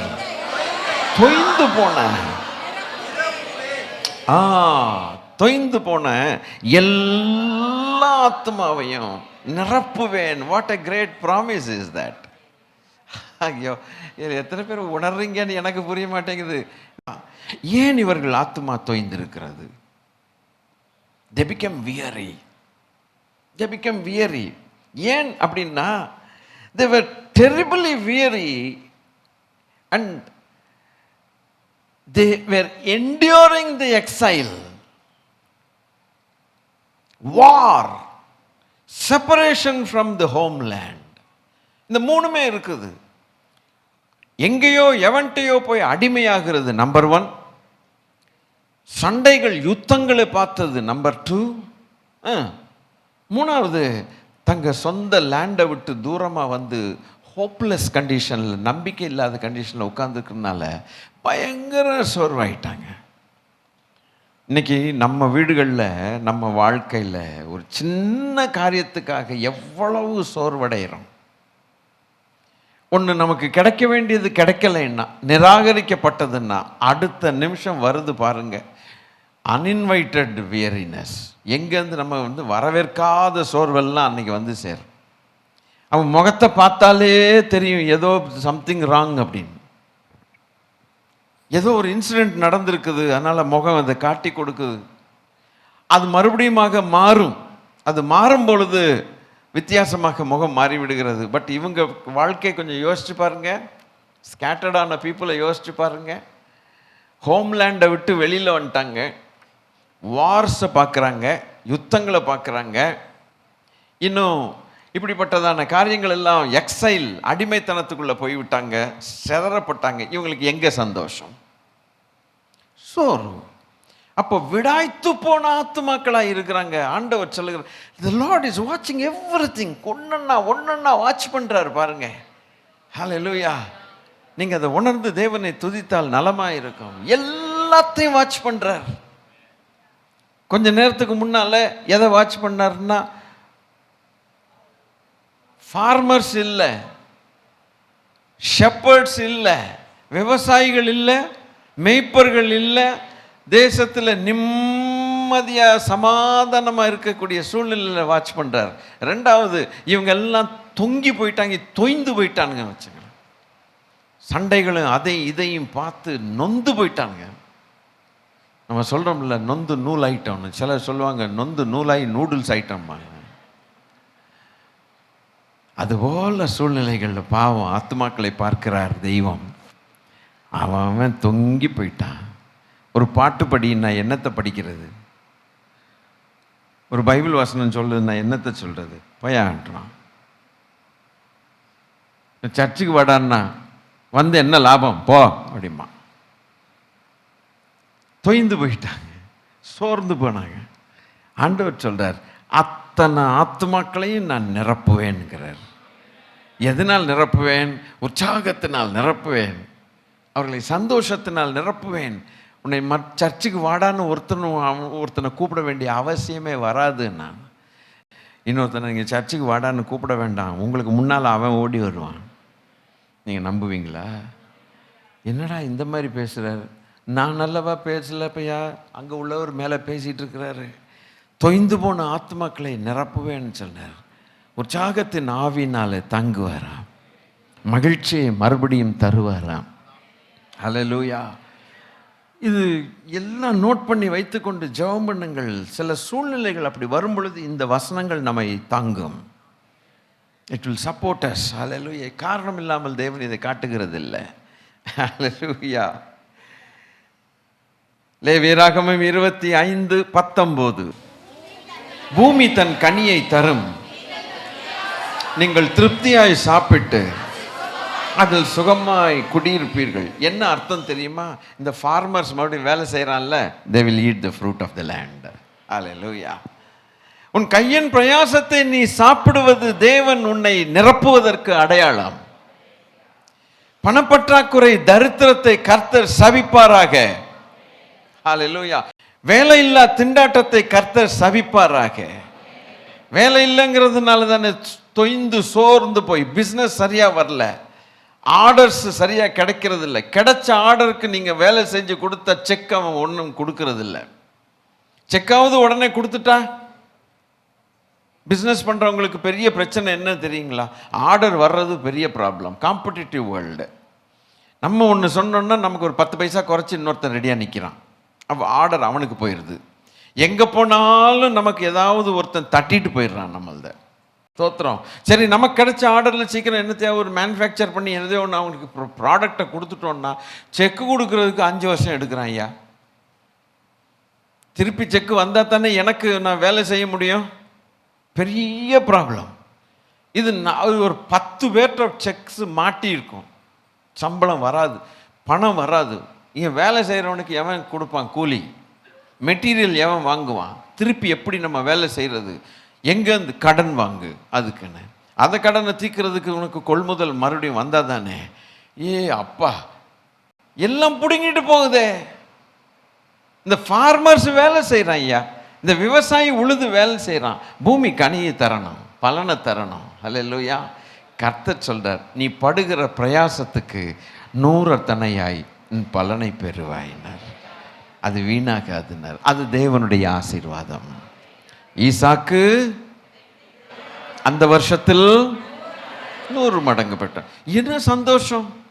நம்ம செய்கிற பிஸ்னஸ் அப்படி ஃப்ளரிஷ் ஆகி அது பாட்டுக்கு ஸ்மூத்தாக போயிட்டு திருப்பி மறுபடியும் பணங்கள் வர்றதும் பிஸ்னஸ் பண்ணுறதுமாக இருந்தால் என்ன ஆசீர்வாதமாக இருக்கும். ஹல்லேலூயா. அதுக்கு ஒரு தடை வருமானால் படாத பாடு. நல்லா வேலை செய்கிறீங்க, மறுபடியும் ஃபார்மர்ஸு விவசாயி நல்லா தான் மறுபடியும் வேலை செய்ய ஆரம்பிச்சிருக்கிறான். பூமி தன் பலனை தரணும். தராவிட்டால் அவன் என்ன சொல்லுவான்?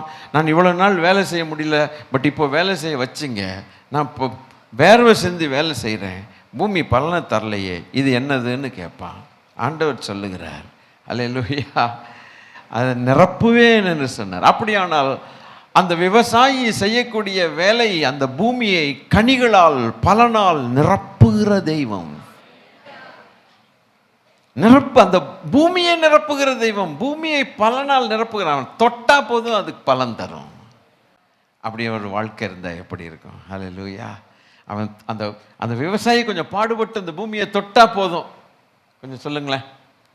அதை தொட்டால் அது பலன் தரும். அந்த பலன் தர்றதுக்கு தேவன் அதை தொட்டிருக்கணும். முதலாவது ஆண்டவர் சொன்னார், நான் அதை பலன் தரேன். இப்போ நிறைய வசனங்கள் நான் சொல்ல மாட்டேன். அல்லேலூயா.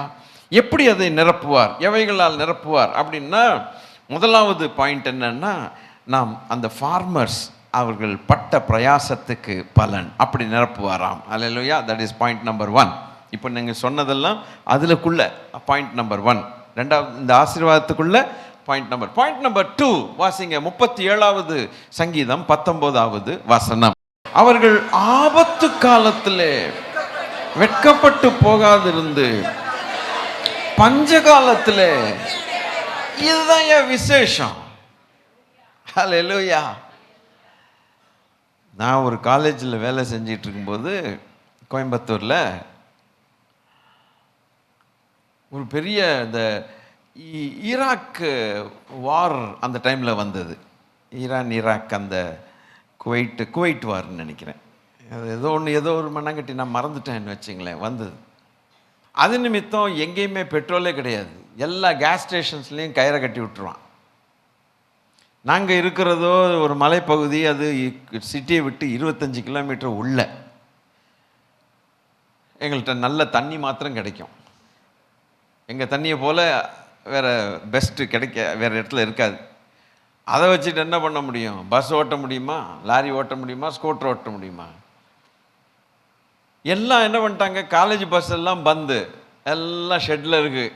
அவன் ஹாஸ்டல்லேருந்து காலேஜுக்கு ஜாலியாக நடக்கணும். வாத்தியார் முதற்கொண்டு ஸ்டூடெண்ட்டு எல்லாம் சேர்ந்து 3 seater hostel, single seater hostel, அது இதுன்னு சொல்லி ஃபுல்லாக காலேஜ் வரைக்கும் போவானுங்க, நடந்து போவானுங்க. நான் ஒரு எலிக்குஞ்சு வண்டி வச்சுருந்தேன், இந்தியன் மேக்கில். அது பியூஷோ ஃப்ரான்ஸ். அது சத்தமே ஏர்ப்ளைன் போகிற சத்தம் மாதிரி வீணு போகும். இவங்க எல்லாம் நடந்து போவாங்க.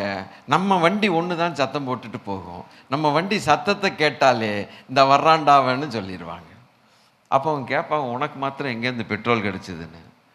தெரியலடா, போட்ட பெட்ரோல் வந்துக்கிட்டே இருக்குது. இப்படி 1 கிலோமீட்டர் போயிட்டு வர எனக்கு என் வண்டியில் வந்துக்கிட்டு இருக்கு. அத்தனை பேர் வண்டி நின்று போச்சு. எனக்கே சிரிப்பாக வரும், ஆண்டவரே என்னதான் பண்ணுறீங்க நீங்கள் அப்படின்ட்டு. அப்போது அதெல்லாம் ஞாபகம் வந்துச்சு. பஞ்ச காலத்தில் தேவன் நம்மை போஷிப்பது அவர் திருப்தியாக்குகிறார். அதை நிரப்புறதுக்கு அர்த்தம். Stock will be there even in famine. Hallelujah. பஞ்ச காலத்தில் உங்கள் வீட்டில் ஸ்டாக் இருக்கும். நீங்கள் நம்பாட்டி நானா காரணம்? அதுக்கு நான் நம்புகிறேன். சிலருக்கு நம்பிக்கை வரமாட்டேங்குது. ஏதாவது தேசத்தில் ஆகிப்போச்சுன்னா எங்கடா ஓடான்னு நினச்சிட்டு உட்காந்துட்டு இருக்கீங்க. எங்கேயும் ஓடுறது இல்லை. அவர் நம்ம வீடுகளில் ஸ்டாக் நிரப்புவார் என்று எனக்கு நம்பிக்கை. எங்கேருந்து வரும்? எங்கேருந்தாவது கொண்டு வருவார். அட நம்புங்களேன் தேவ பிள்ளைகளே. இங்கே பாருங்கள், சிலர் அப்படியே சோகமே உருவான மாதிரி உட்காந்துருக்கீங்களே. கர்த்தருக்கு ஸ்தோத்திரம். I believe that God is my supplier. His name is Jehovah Jireh. Hallelujah. He is my provider. Jehovah Jireh, my provider.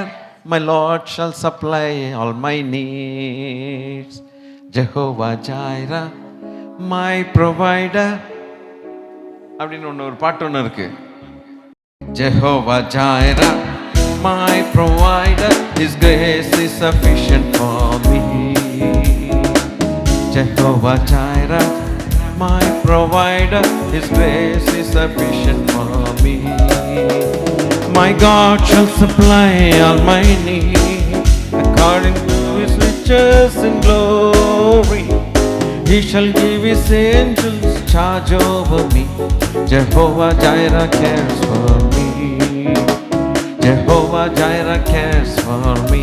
விசுவாசத்து பாடலாமா? My God shall supply all my needs according to His riches in glory. He shall give His angels charge over me. Jehovah Jireh cares for me. Jehovah Jireh cares for me.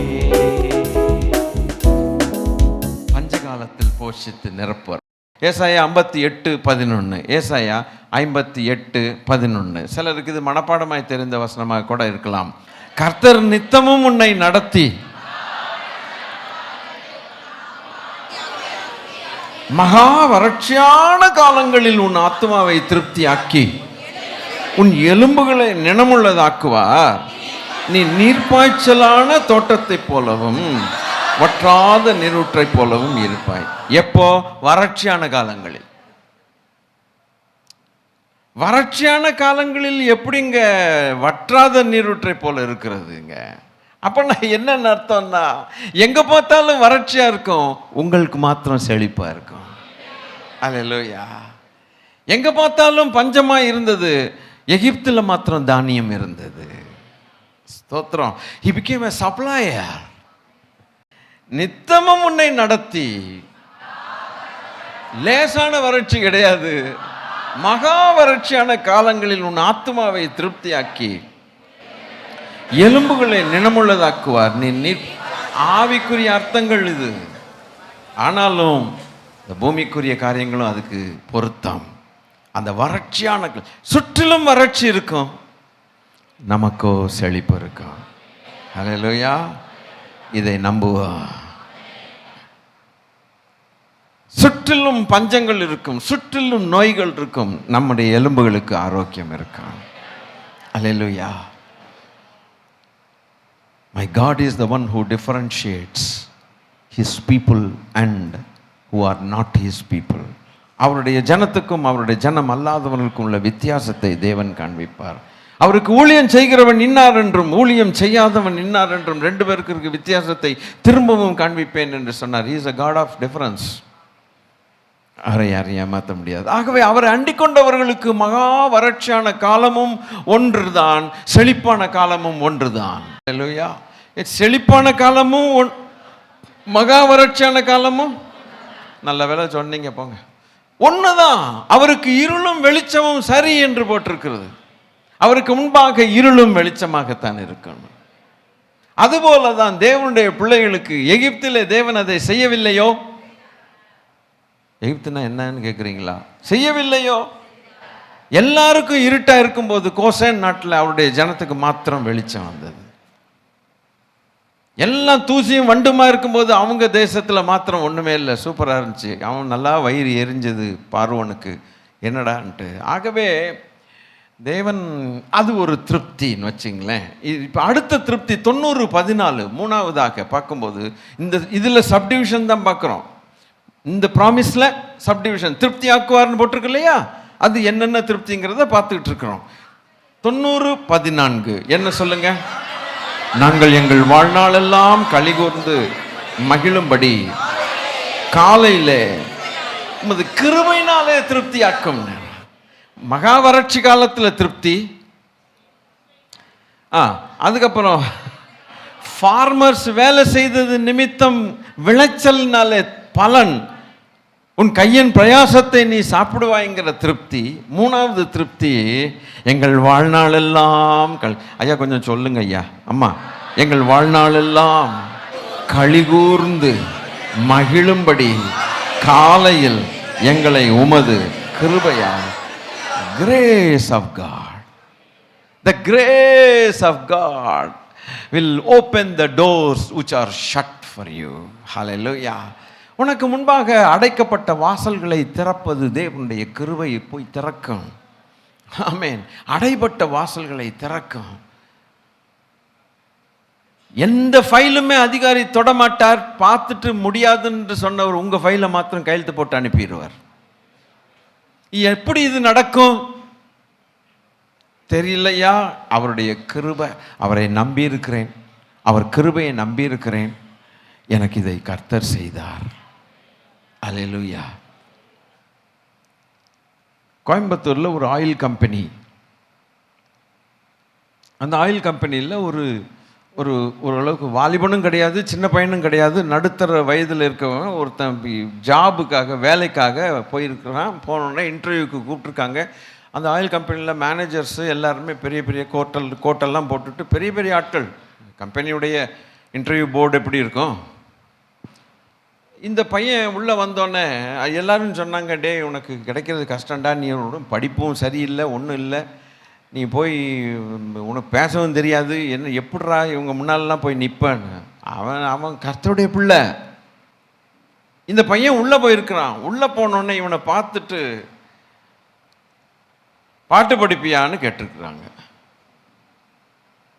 சம்பந்தம் இல்லாத காரியம். பாட்டு படிப்பியான்னு. படிப்பேன், பாட்டு பாடுவேன். ஒரு பாட்டு பாட அவன் நம்ம பாட்டு பாடிட்டான். நம்ம பாட்டு பாடினோடனே அப்படியே பார்த்துக்கிட்டே இருந்தாங்க. போய் கையெழுத்து போட்டு வேலைக்கு வேலை சேர்ந்துருன்ட்டான். முடிஞ்சது. எதுக்கு சேர்ந்தான்? என்னடா இது ஒன்றுமே விளங்க மாட்டேங்குது, இப்படி நடக்குமா உலகத்தில்? பாஸ்டர் அந்த மாதிரி ஒரு 4 இடம் சொல்லுங்க பாஸ்டர். இந்த நீங்கள் பாடுறீங்கல்ல, சாஸ்திரியார் பாட்டை ஒன்று அடிச்சு விட்றேன், தப்போ ரைட்டோ கிருபை வேணும். அல்லேலூயா. அந்த பையனுக்கு கிடைச்ச கிருபை, அவன் சொன்னது, அந்த பையன் சொல்றான். அதை ஏன்னா இப்படியெல்லாம் பைத்தியக்கார அவன் உள்ளே புகுந்து இந்நேரம் அவன் பெரிய ஆளாக இருப்பான், எக்ஸ்பீரியன்ஸ் ஆகி. தேவன் கூட எனக்கு அனுகூலமாய் இருக்கிறவர்கள் நடுவில் கர்த்தரின் பட்சத்தில் இருக்கிறார் போட்டு.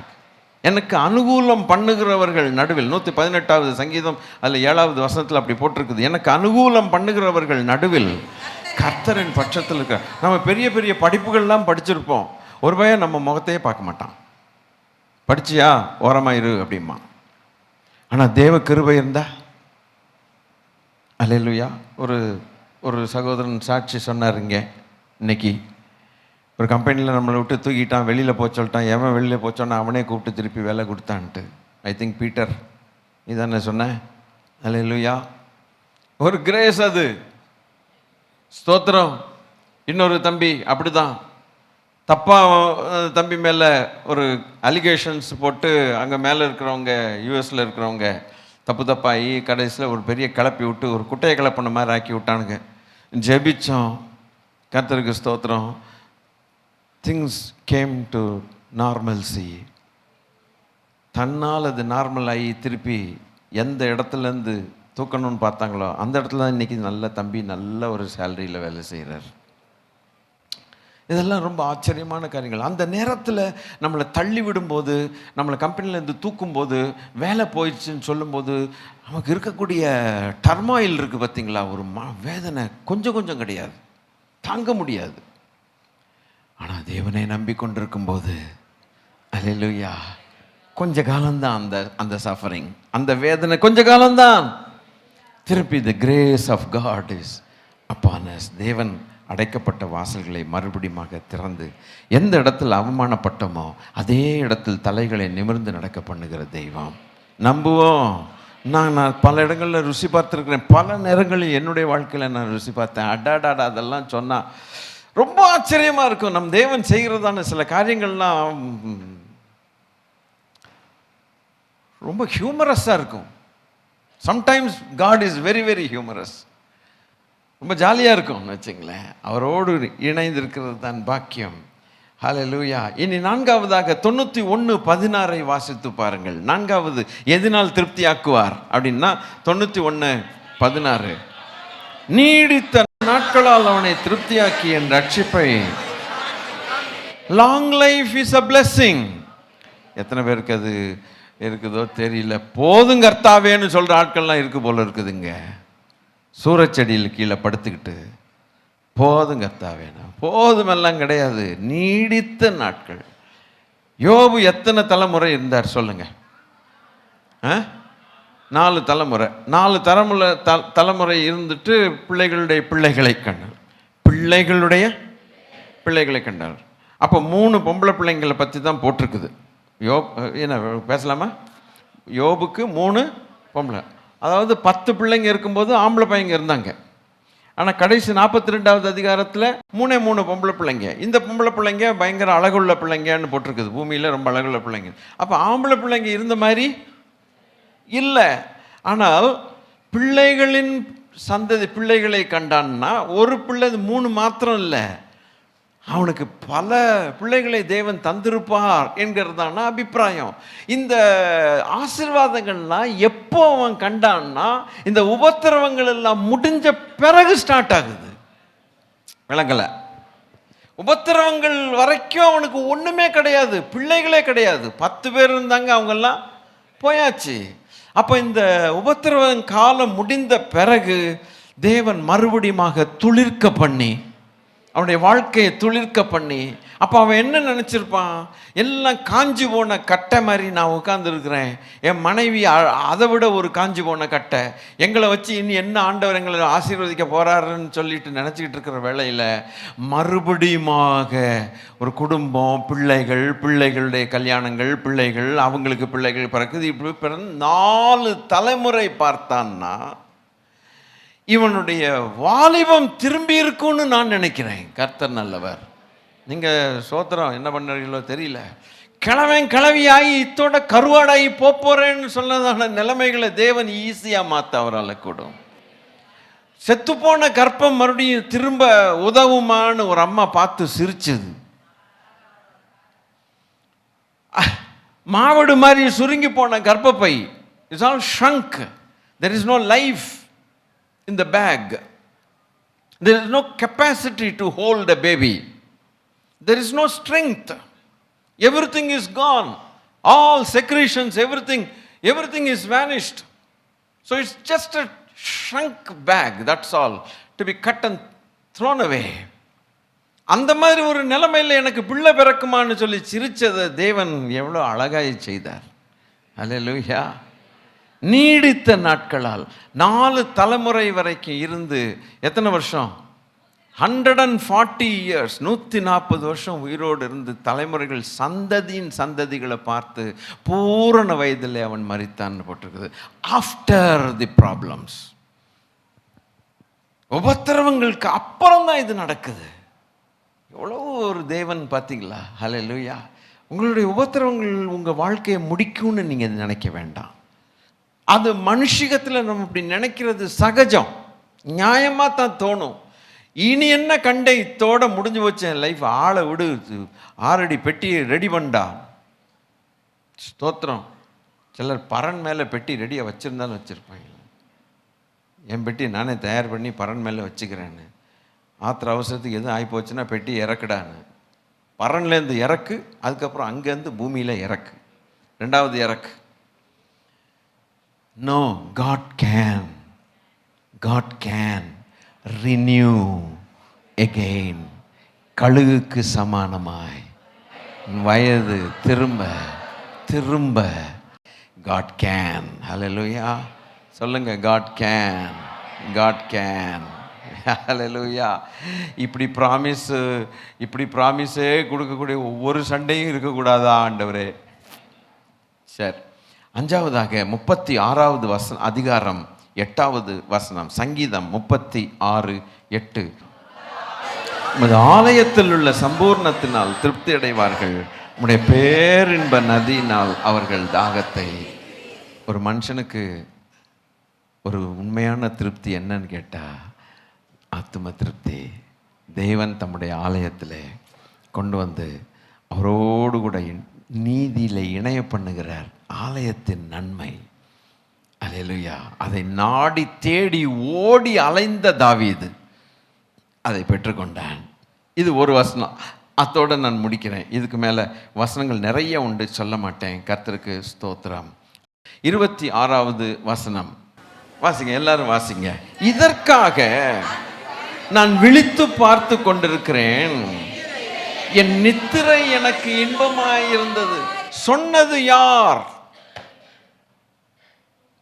இப்படி கேள்வி கேட்டால் தான் நறுக்குன்னு மாட்டிக்கிற மாதிரி இருக்குது. அமைதியாயிருவீங்க. எவனாவது சொல்லிட்டு போட்டோம், எனக்கு என்ன. சொன்னது யார்? யார் சொன்னா? யாரோ சொல்லிட்டு போறாயா, என்னை ஒடியா. சொன்னது யாரு?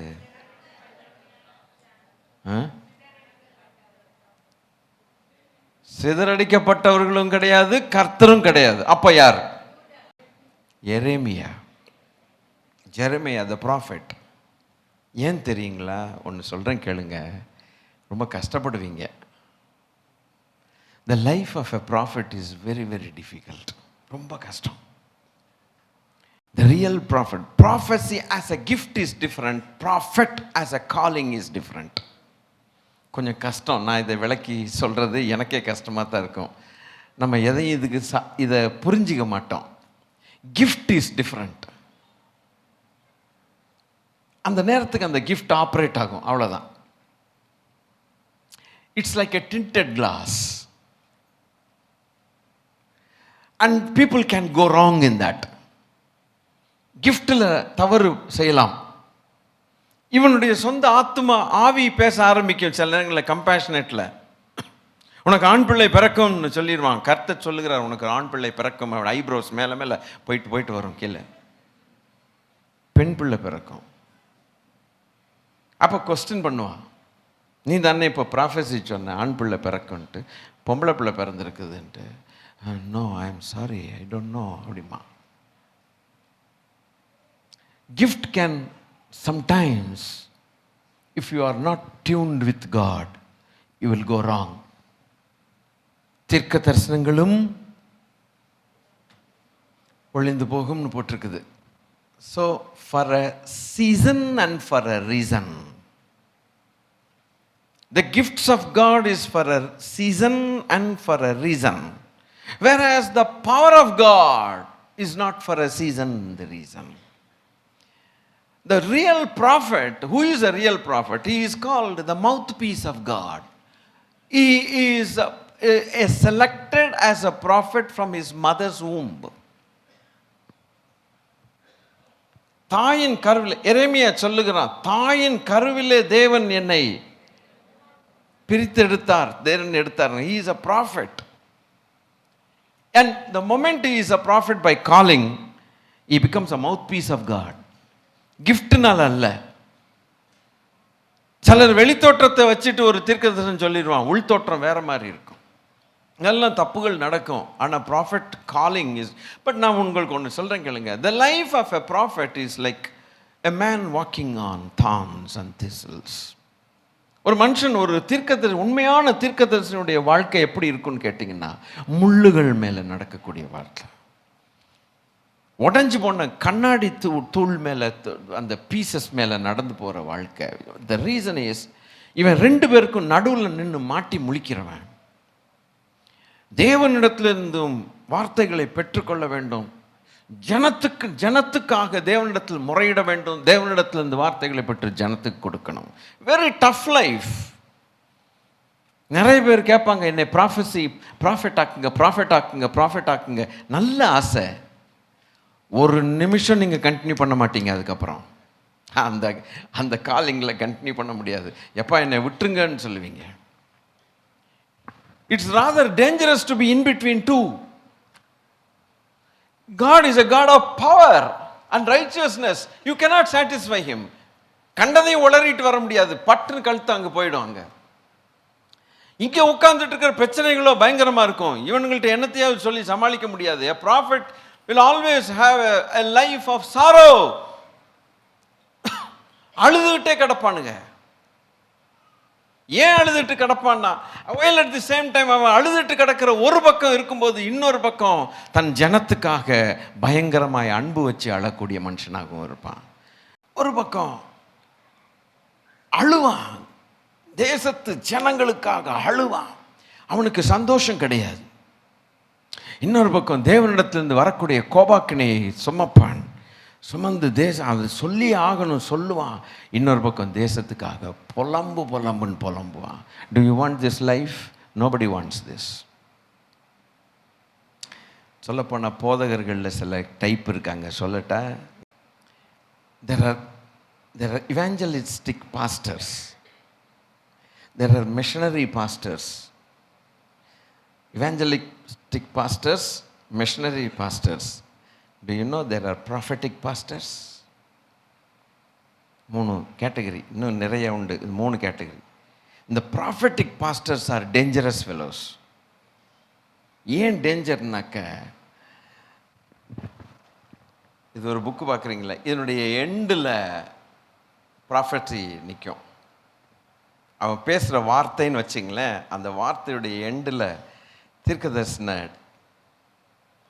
டிண்ட் இருக்கும். அந்த டிண்டோடு வரும். எவ்ரி வேர்ட் வில் பி, அந்த ஓரங்களில் ஒரு தீர்க்கதரிசன டச்சோடு அது வரும். ரொம்ப சந்தோஷம். தீர்க்கதரிசன டச்சோடு வந்தால் நமக்கு லாபம் தானே, ஆறுதலாக இருக்கும்னு நினைப்பீங்களா? நோ, ஜட்ஜ்மெண்டலாக வரும். இது இங்கே தான் டேஞ்சர். ஜட்ஜ்மெண்ட்டோடு வரும் அது.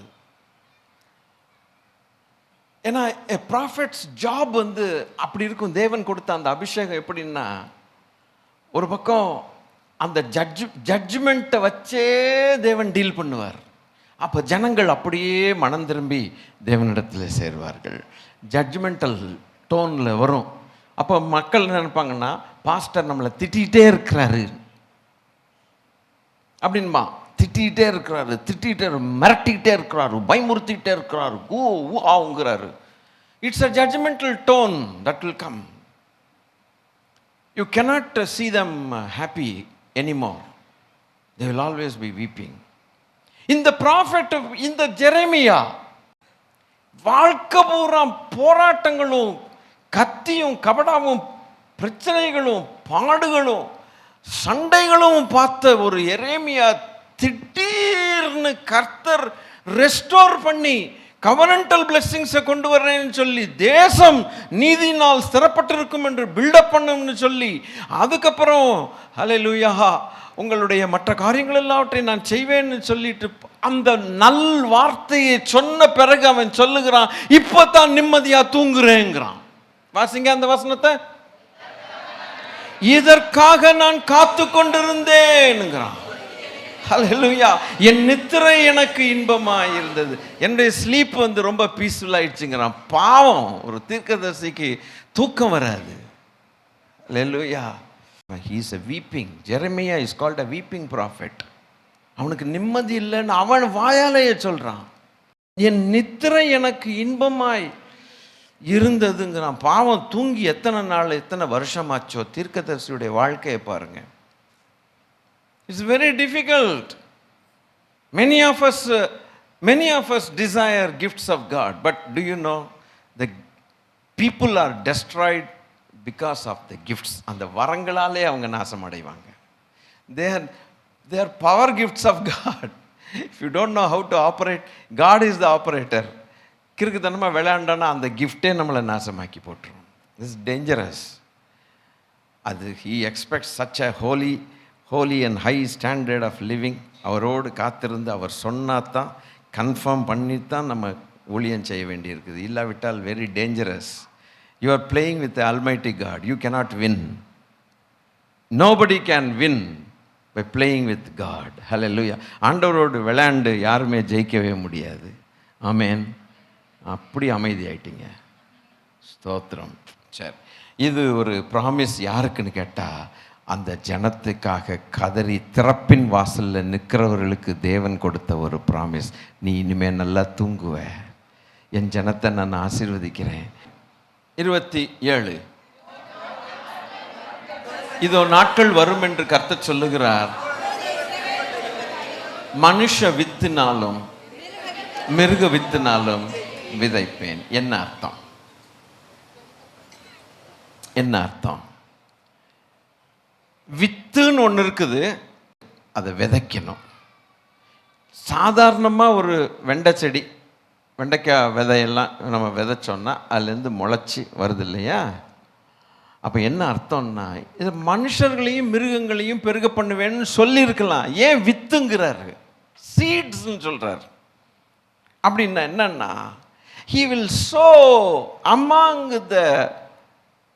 among human beings, his children and the cattle, something new. புதுசு. பார்த்தீங்களா? அல்லேலூயா. புதுசு, new life I will bring அப்படிங்கிறார். புது வாழ்க்கை நான் விதைக்க போகிறேன், அது முளைக்கும்.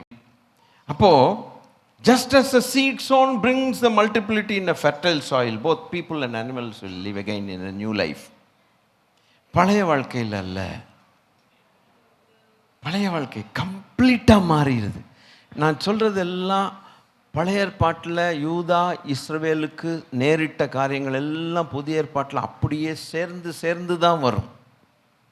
சேர்ந்து தான் வரும். ஒருவன் கிறிஸ்துவுக்குள் இருந்தால் பழையவெல்லாம் அப்பன்னா ஒரு விதைச்சி புதுசாக வருது இல்லையா? அல்லேலூயா. a new life, I will give you a new lifeங்கிறார். இதெல்லாம் செஞ்சு பார்த்து இந்த கேட்ட பிறகு எரேமியாவுக்கு எப்படி இருக்கும்னா,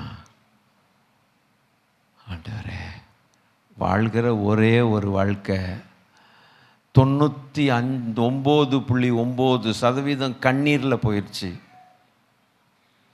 இந்த ஜனத்துக்காக போராடி ஓடா தேஞ்சு போயிட்டேன். என்னுடைய அழைப்பு அப்படிப்பட்ட அழைப்பு. 2 பேருக்கும் நடுவில் நான் மாட்டி முழிச்சு எனக்கு தூக்கம் கெட்டு போச்சு. தூக்கமே கிடையாது என் வாழ்க்கையில். நீங்கள் உங்கள் ஜனத்தை மறுபடியும் கடாட்சித்து அவங்கள ஆசீர்வதித்து திரும்ப கொண்டு வருவேன்னு சொன்னால் தான் எனக்கு தூக்கம் வருங்கிறான். உண்மையாகவே தேவ பிள்ளைகளை இப்படி ஊழியம் செய்கிறது ரொம்ப கடினமான ஒரு வாழ்க்கைங்க. ரொம்ப கடினமான வாழ்க்கை. இன்னைக்கு இருக்கக்கூடிய ஊழியங்களை பார்த்தீங்கன்னா ரொம்ப லேசான வாழ்க்கையாக தெரியுது. இந்த பெரிய லிஸ்டெல்லாம் போட்டு இதெல்லாம் நீங்கள் செய்வீங்கன்னா நாங்கள் ஊழியத்துக்கு வரோங்கிறோம். அப்படிப்பட்ட மக்களும் இருக்கிறாங்க. ஆதி நாட்களில் ஒன்றும் இல்லாமல் விசுவாசத்தில் ஊழியம் செஞ்சு ரோடாக செஞ்சு ஸ்தோத்திரம் எத்தனை பரிசுத்தவான்கள் தேவனுக்கு முன்பாக உண்மையாக இருந்திருக்கிறாங்க பார்த்தீங்களா? தூக்கம் இருக்காது, தூக்கம் இருக்காது. பவுலடிகள் சொல்றதை கேட்டு பாருங்க. சபைகளின் மேல் உண்டான பாரம் அப்படிங்கிறான். பர்னபாஸை கூட்டிகிட்டு போய் வாடா போய் சுற்றி பார்த்துட்டு வரோண்டா, சபைகள்லாம் எப்படி இருக்குதுன்னு பார்த்துட்டு வரலான்னா. கொஞ்சம் நேரம் கிடச்சா வாயாடி ஒன்று சந்த வெளியில் பேசிகிட்டு இருப்பான், இல்லைன்னா ஒரு ஊழியக்காரனை உடன் ஊழியக்காரனை கூட்டிகிட்டு போய் சபையாக ஊரில் கலாத்தியா, எபேஸு, அங்கே இங்கே கொலசே, பிலிப்பி எல்லா இடத்துக்கும் மிஷினரி ட்ரிப்பு 3 மெயின் மிஷினரி ட்ரிப்பை போட்டவன் பவுல். கப்பலில் போய் சேதம் அது இதுன்னு என்னென்னமோலாம் பாடுபட்டு சபைகளை குறித்ததான பாரம். உண்மையாக நாம் ரட்சிக்கப்பட்டு தேவன் ஊழியத்துக்கு அழைத்தால் தேவன் சும்மா இருக்க விட மாட்டார். சில நேரங்களில் தூக்கம் வராது, அதுக்கெல்லாம் ரெடியாக இருக்கணும். சாப்பிட பிடிக்காது, தூக்கம் வராது. எதையும் நம்ம பார்த்தா ஹிஹின்னு வெளியில் தான் சிரிச்சுக்கிட்டு இருப்போம், உள்ள அழுதுகிட்டே உட்காந்துட்டு இருப்போம். அந்த அழுக வெளியில் யாருக்கும் தெரியாது. ராத்திரியை பகலாக்கி பகலை ராத்திரியாக்கி முழங்காலில் நிற்க வேண்டியிருக்கும். ஹார்ட் லைஃபுக்கு யார் ரெடியாக இருக்கிறா? யாரும் ரெடி இல்லை.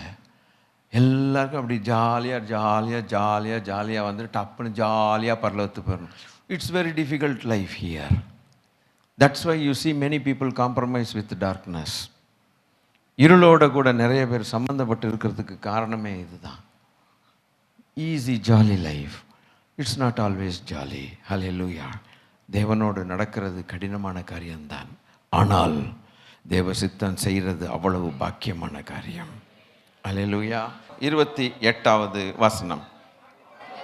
அப்பொழுது நான் பிடுங்கவும் இடிக்கவும் நிர்மூலமாக்கவும் அழிக்கவும் தீங்கு செய்யவும் அவர்கள் மேல் எப்படி ஜாக்கிரதையாக இருந்தேனோ அப்படியே கட்டவும் நாட்டவும் அவர்கள் மேல் ஜாக்கிரதையாக இருப்பேன் என்று கர்த்தர் சொல்லுகிறார்.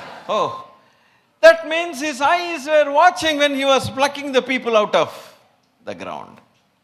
அப்போ பிடுங்கும்போது அவர் வாட்ச் பண்ணார். அது என்னை பாருங்க பிடுங்கும்போது அவர் பிடுங்கும்போது பார்த்துக்கிட்டே இருந்தார். அப்புறம் இடிக்கும்போது,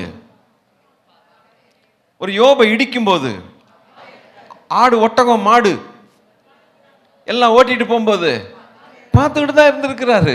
நிர்மூலமாக்கும் போது, அழிக்கும் போது, தீங்கு செய்யும் போது எப்படி ஜாக்கிரதையாய் அவர்கள் மேல் இந்த தீமைக்கெல்லாம் பார்த்தேனோ அவர்களை கட்டுவதற்கும் நாட்டுவதற்கும் செழிக்க பண்ணுவதற்கும் அதே ஜாக்கிரதையோடு திரும்ப நான் பார்ப்பேன். என்ன ப்ராமிஸ் இது! ஹல்லேலூயா. ஐயாவுடைய கண் பார்வையில் நம்ம கட்டப்படுறோம்னா என்ன சொல்றீங்க? ஹல்லேலூயா. ஐயாவுடைய கண் பார்வையில் பிடுங்கப்படுறது எவ்வளவு வேதனை, ஆனால் அதே தேவனுடைய கண் பார்வையில் நம்ம நாட்டப்படுகிறது எவ்வளவு சொல்றாரு. நீங்க உங்களை எல்லாம் பிடுங்கி அழிச்சு நிர்மூலமாக்கும் போது என் ஜாக்கிரதையா நான் பார்த்துக்கிட்டு இருந்தேன் இல்லையா, அதே ஜாக்கிரதையோட திரும்ப கட்டுறதையும் நான் தான் பார்ப்பேன். அவர் பார்க்காம ஒன்றும் நம்ம கட்டப்படுகிறது இல்லை. அவர் பார்த்தா நம்ம கட்டப்படுறது எவ்வளவு ஈஸியாக ரொம்ப ஆசீர்வாதமாக இருப்போம். ஆண்டவர் சொல்கிறார், உங்களை நான் திரும்ப அப்படி கட்டுவேன், நான் பார்த்து தான் கட்டுவேன்னு சொல்கிறார். அது ஒரு ஆசீர்வாதம். Hallelujah. It's a progressive transformation. 29. பிதாக்கள் திராட்சைக்காய்களை தின்றார்கள், பிள்ளைகளின் பற்கள் கூசி போயின என்று அந்நாட்களில் சொல்லிட்டா. கடைசி, கர்த்தர்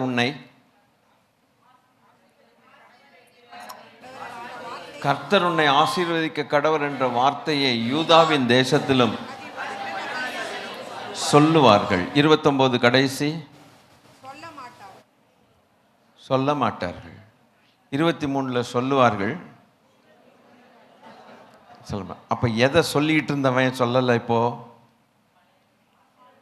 எதை சொன்னவன் இப்போ சொல்ல மாட்டேன்னு சொல்றாருன்னா, அடுத்தவனை ப்ளேம் பண்ணுறாங்க. பிதாக்கள் என்ன செஞ்சாங்க? திராட்சை காய்களை தின்றார்கள், பிள்ளையுடைய பல்லு பூசிக்கு போயிட்டுன்னு அந்நாட்களில். இப்போ இவங்க சொல்லிக்கிட்டு இருந்திருக்காங்க இந்த மாதிரி.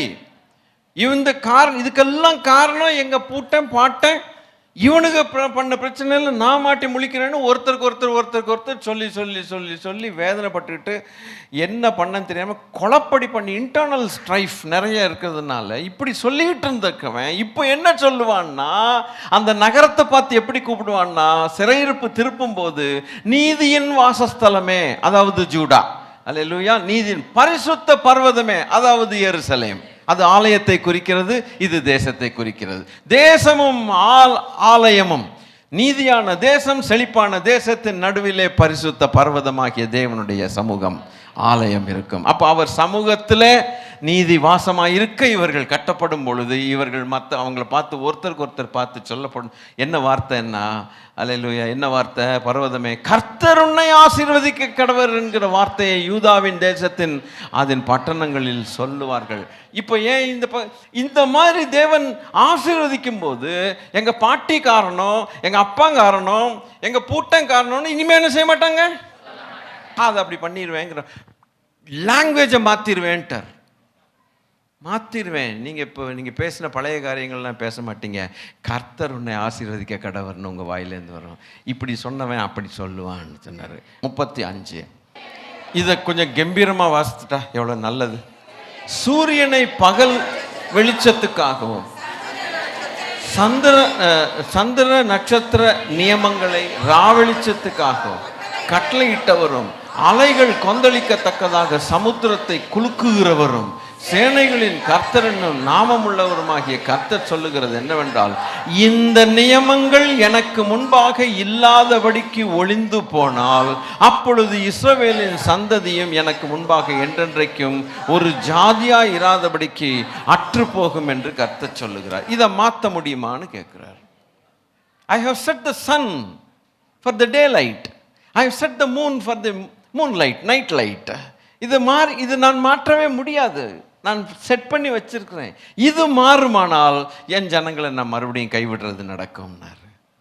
என்ன அஷூரன்ஸ் கொடுக்குறாரு இது! ஹல்லேலூயா, ஆண்டவருடைய பிள்ளைகளே. அதனால தான் it is the God's standard strong determination.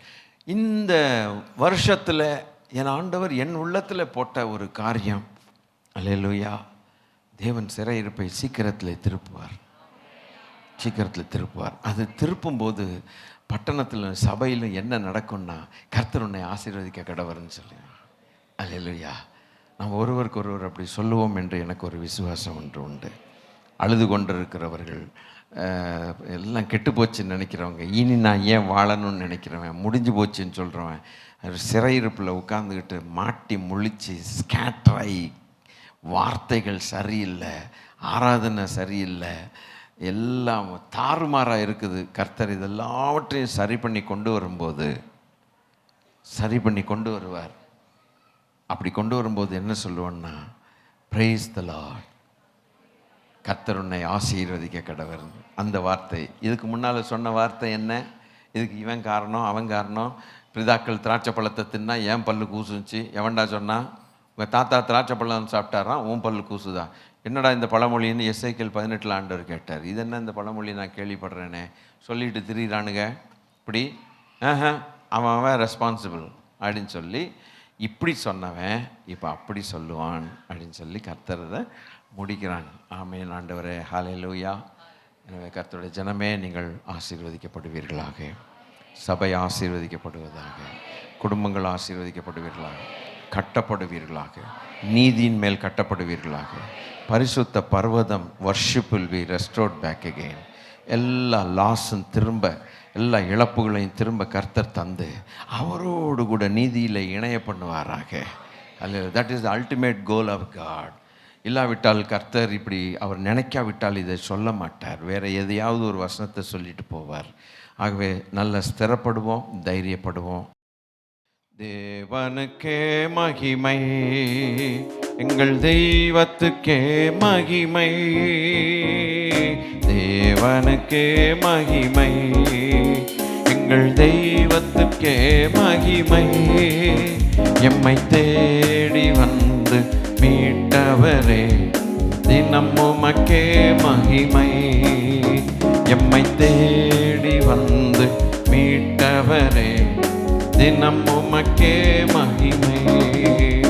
ஐயா வாழ்க வாழ்க, உங்க நாமம் வாழ்க. ஐயா வாழ்க வாழ்க, உங்க நாமம் வாழ்க. உன்னதத்தில் தேவனுக்கே மகிமை உண்டாகட்டும். உன்னதத்தில் நம் தேவனுக்கே மகிமை உண்டாகட்டும். இந்த பூமியிலே சமாதானமும் பிரியமும் உண்டாகட்டும். இந்த பூமியிலே சமாதானம் பிரியமும் உண்டாகட்டும். ஐயா வாழ்க வாழ்க, உங்க நாமம் வாழ்க. ஐயா வாழ்க வாழ்க, உங்க நாமம் வாழ்க. எளிமையான எங்களையே என்றும் நினைப்பவரே, எளிமையான எங்களையே என்றும் நினைப்பவரே, தூய ஒளிமயமே எங்கள் துணையாளரே, உள்ளத்தின் ஆறுதலே. தூய ஒளிமயமே எங்கள் துணையாளரே, உள்ளத்தின் ஆறுதலே. ராஜா வாழ்க வாழ்க, உங்க நாமம் வாழ்க. எசையா வாழ்க வாழ்க, உங்க நாமம் வாழ்க. குறை நீக்கும் வல்லவரே, கோடி ஸ்தோத்திரமே. குறை நீக்கும் வல்லவரே, கோடி ஸ்தோத்திரமே. பாவக்கரை போக்கும் கர்த்தாவே, கல்வாரி நாயகனே. பாவக்கரை போக்கும் கர்த்தாவே, கல்வாரி நாயகனே. ராஜா வாழ்க வாழ்க, உங்க நாமம் வாழ்க. எசையா வாழ்க வாழ்க, உங்க நாமம் வாழ்க. தேவனுக்கே மகிமை, எங்கள் தெய்வத்துக்கே மகிமை. தேவனுக்கே மகிமை, எங்கள் தெய்வத்துக்கே மகிமை. எம்மை தேடி வந்து மீட்டவரே, தினம் உமக்கே மகிமை. எம்மை தேடி வந்து மீட்டவரே, தினம் உமக்கே மகிமை. நல்ல பிதாவே, இந்த அருமையான நல்ல ஆராதனையில் வந்திருக்கிற நம்முடைய பிள்ளைகளுக்கு கர்த்தர் எங்களோடு கூட பேசின ரகசியங்களுக்காய் நாங்கள் நன்றி சொல்லுகிறோம். அறிவை உணர்த்தினதுக்காய் நன்றி சொல்லுகிறோம். எங்கள் மேல் இவ்வளவு நேசம் வைத்திருக்கிறதுக்காய் நன்றி சொல்லுகிறோம். தொடர்ந்து பாதுகாத்தலும் உடைய வருகைக்கு ஆயத்தப்படுத்தும். எங்கள் ஆண்டவர் இயேசு கிறிஸ்துவின் நாமத்திலே கேட்கிறோம் பிதாவே, ஆமென். கைகளை உயர்த்தி ஆசீர்வாதம் பெறுவோம்.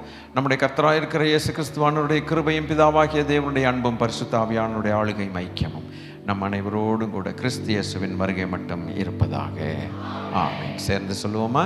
என் ஆத்மாவே கர்த்தரை ஸ்தோத்திரி, என் முழு உள்ளமே அவருடைய பரிசுத்த நாமத்தை ஸ்தோத்திரி. என் ஆத்மாவே கர்த்தரை ஸ்தோத்திரி, அவர் செய்த சகல வாரங்களையும் மறவாதே, ஆமென். அல்லேலூயா. கர்த்தர் உங்களை ஆசீர்வதிப்பாராக. சமாதானத்தோடு போய் வாருங்கள்.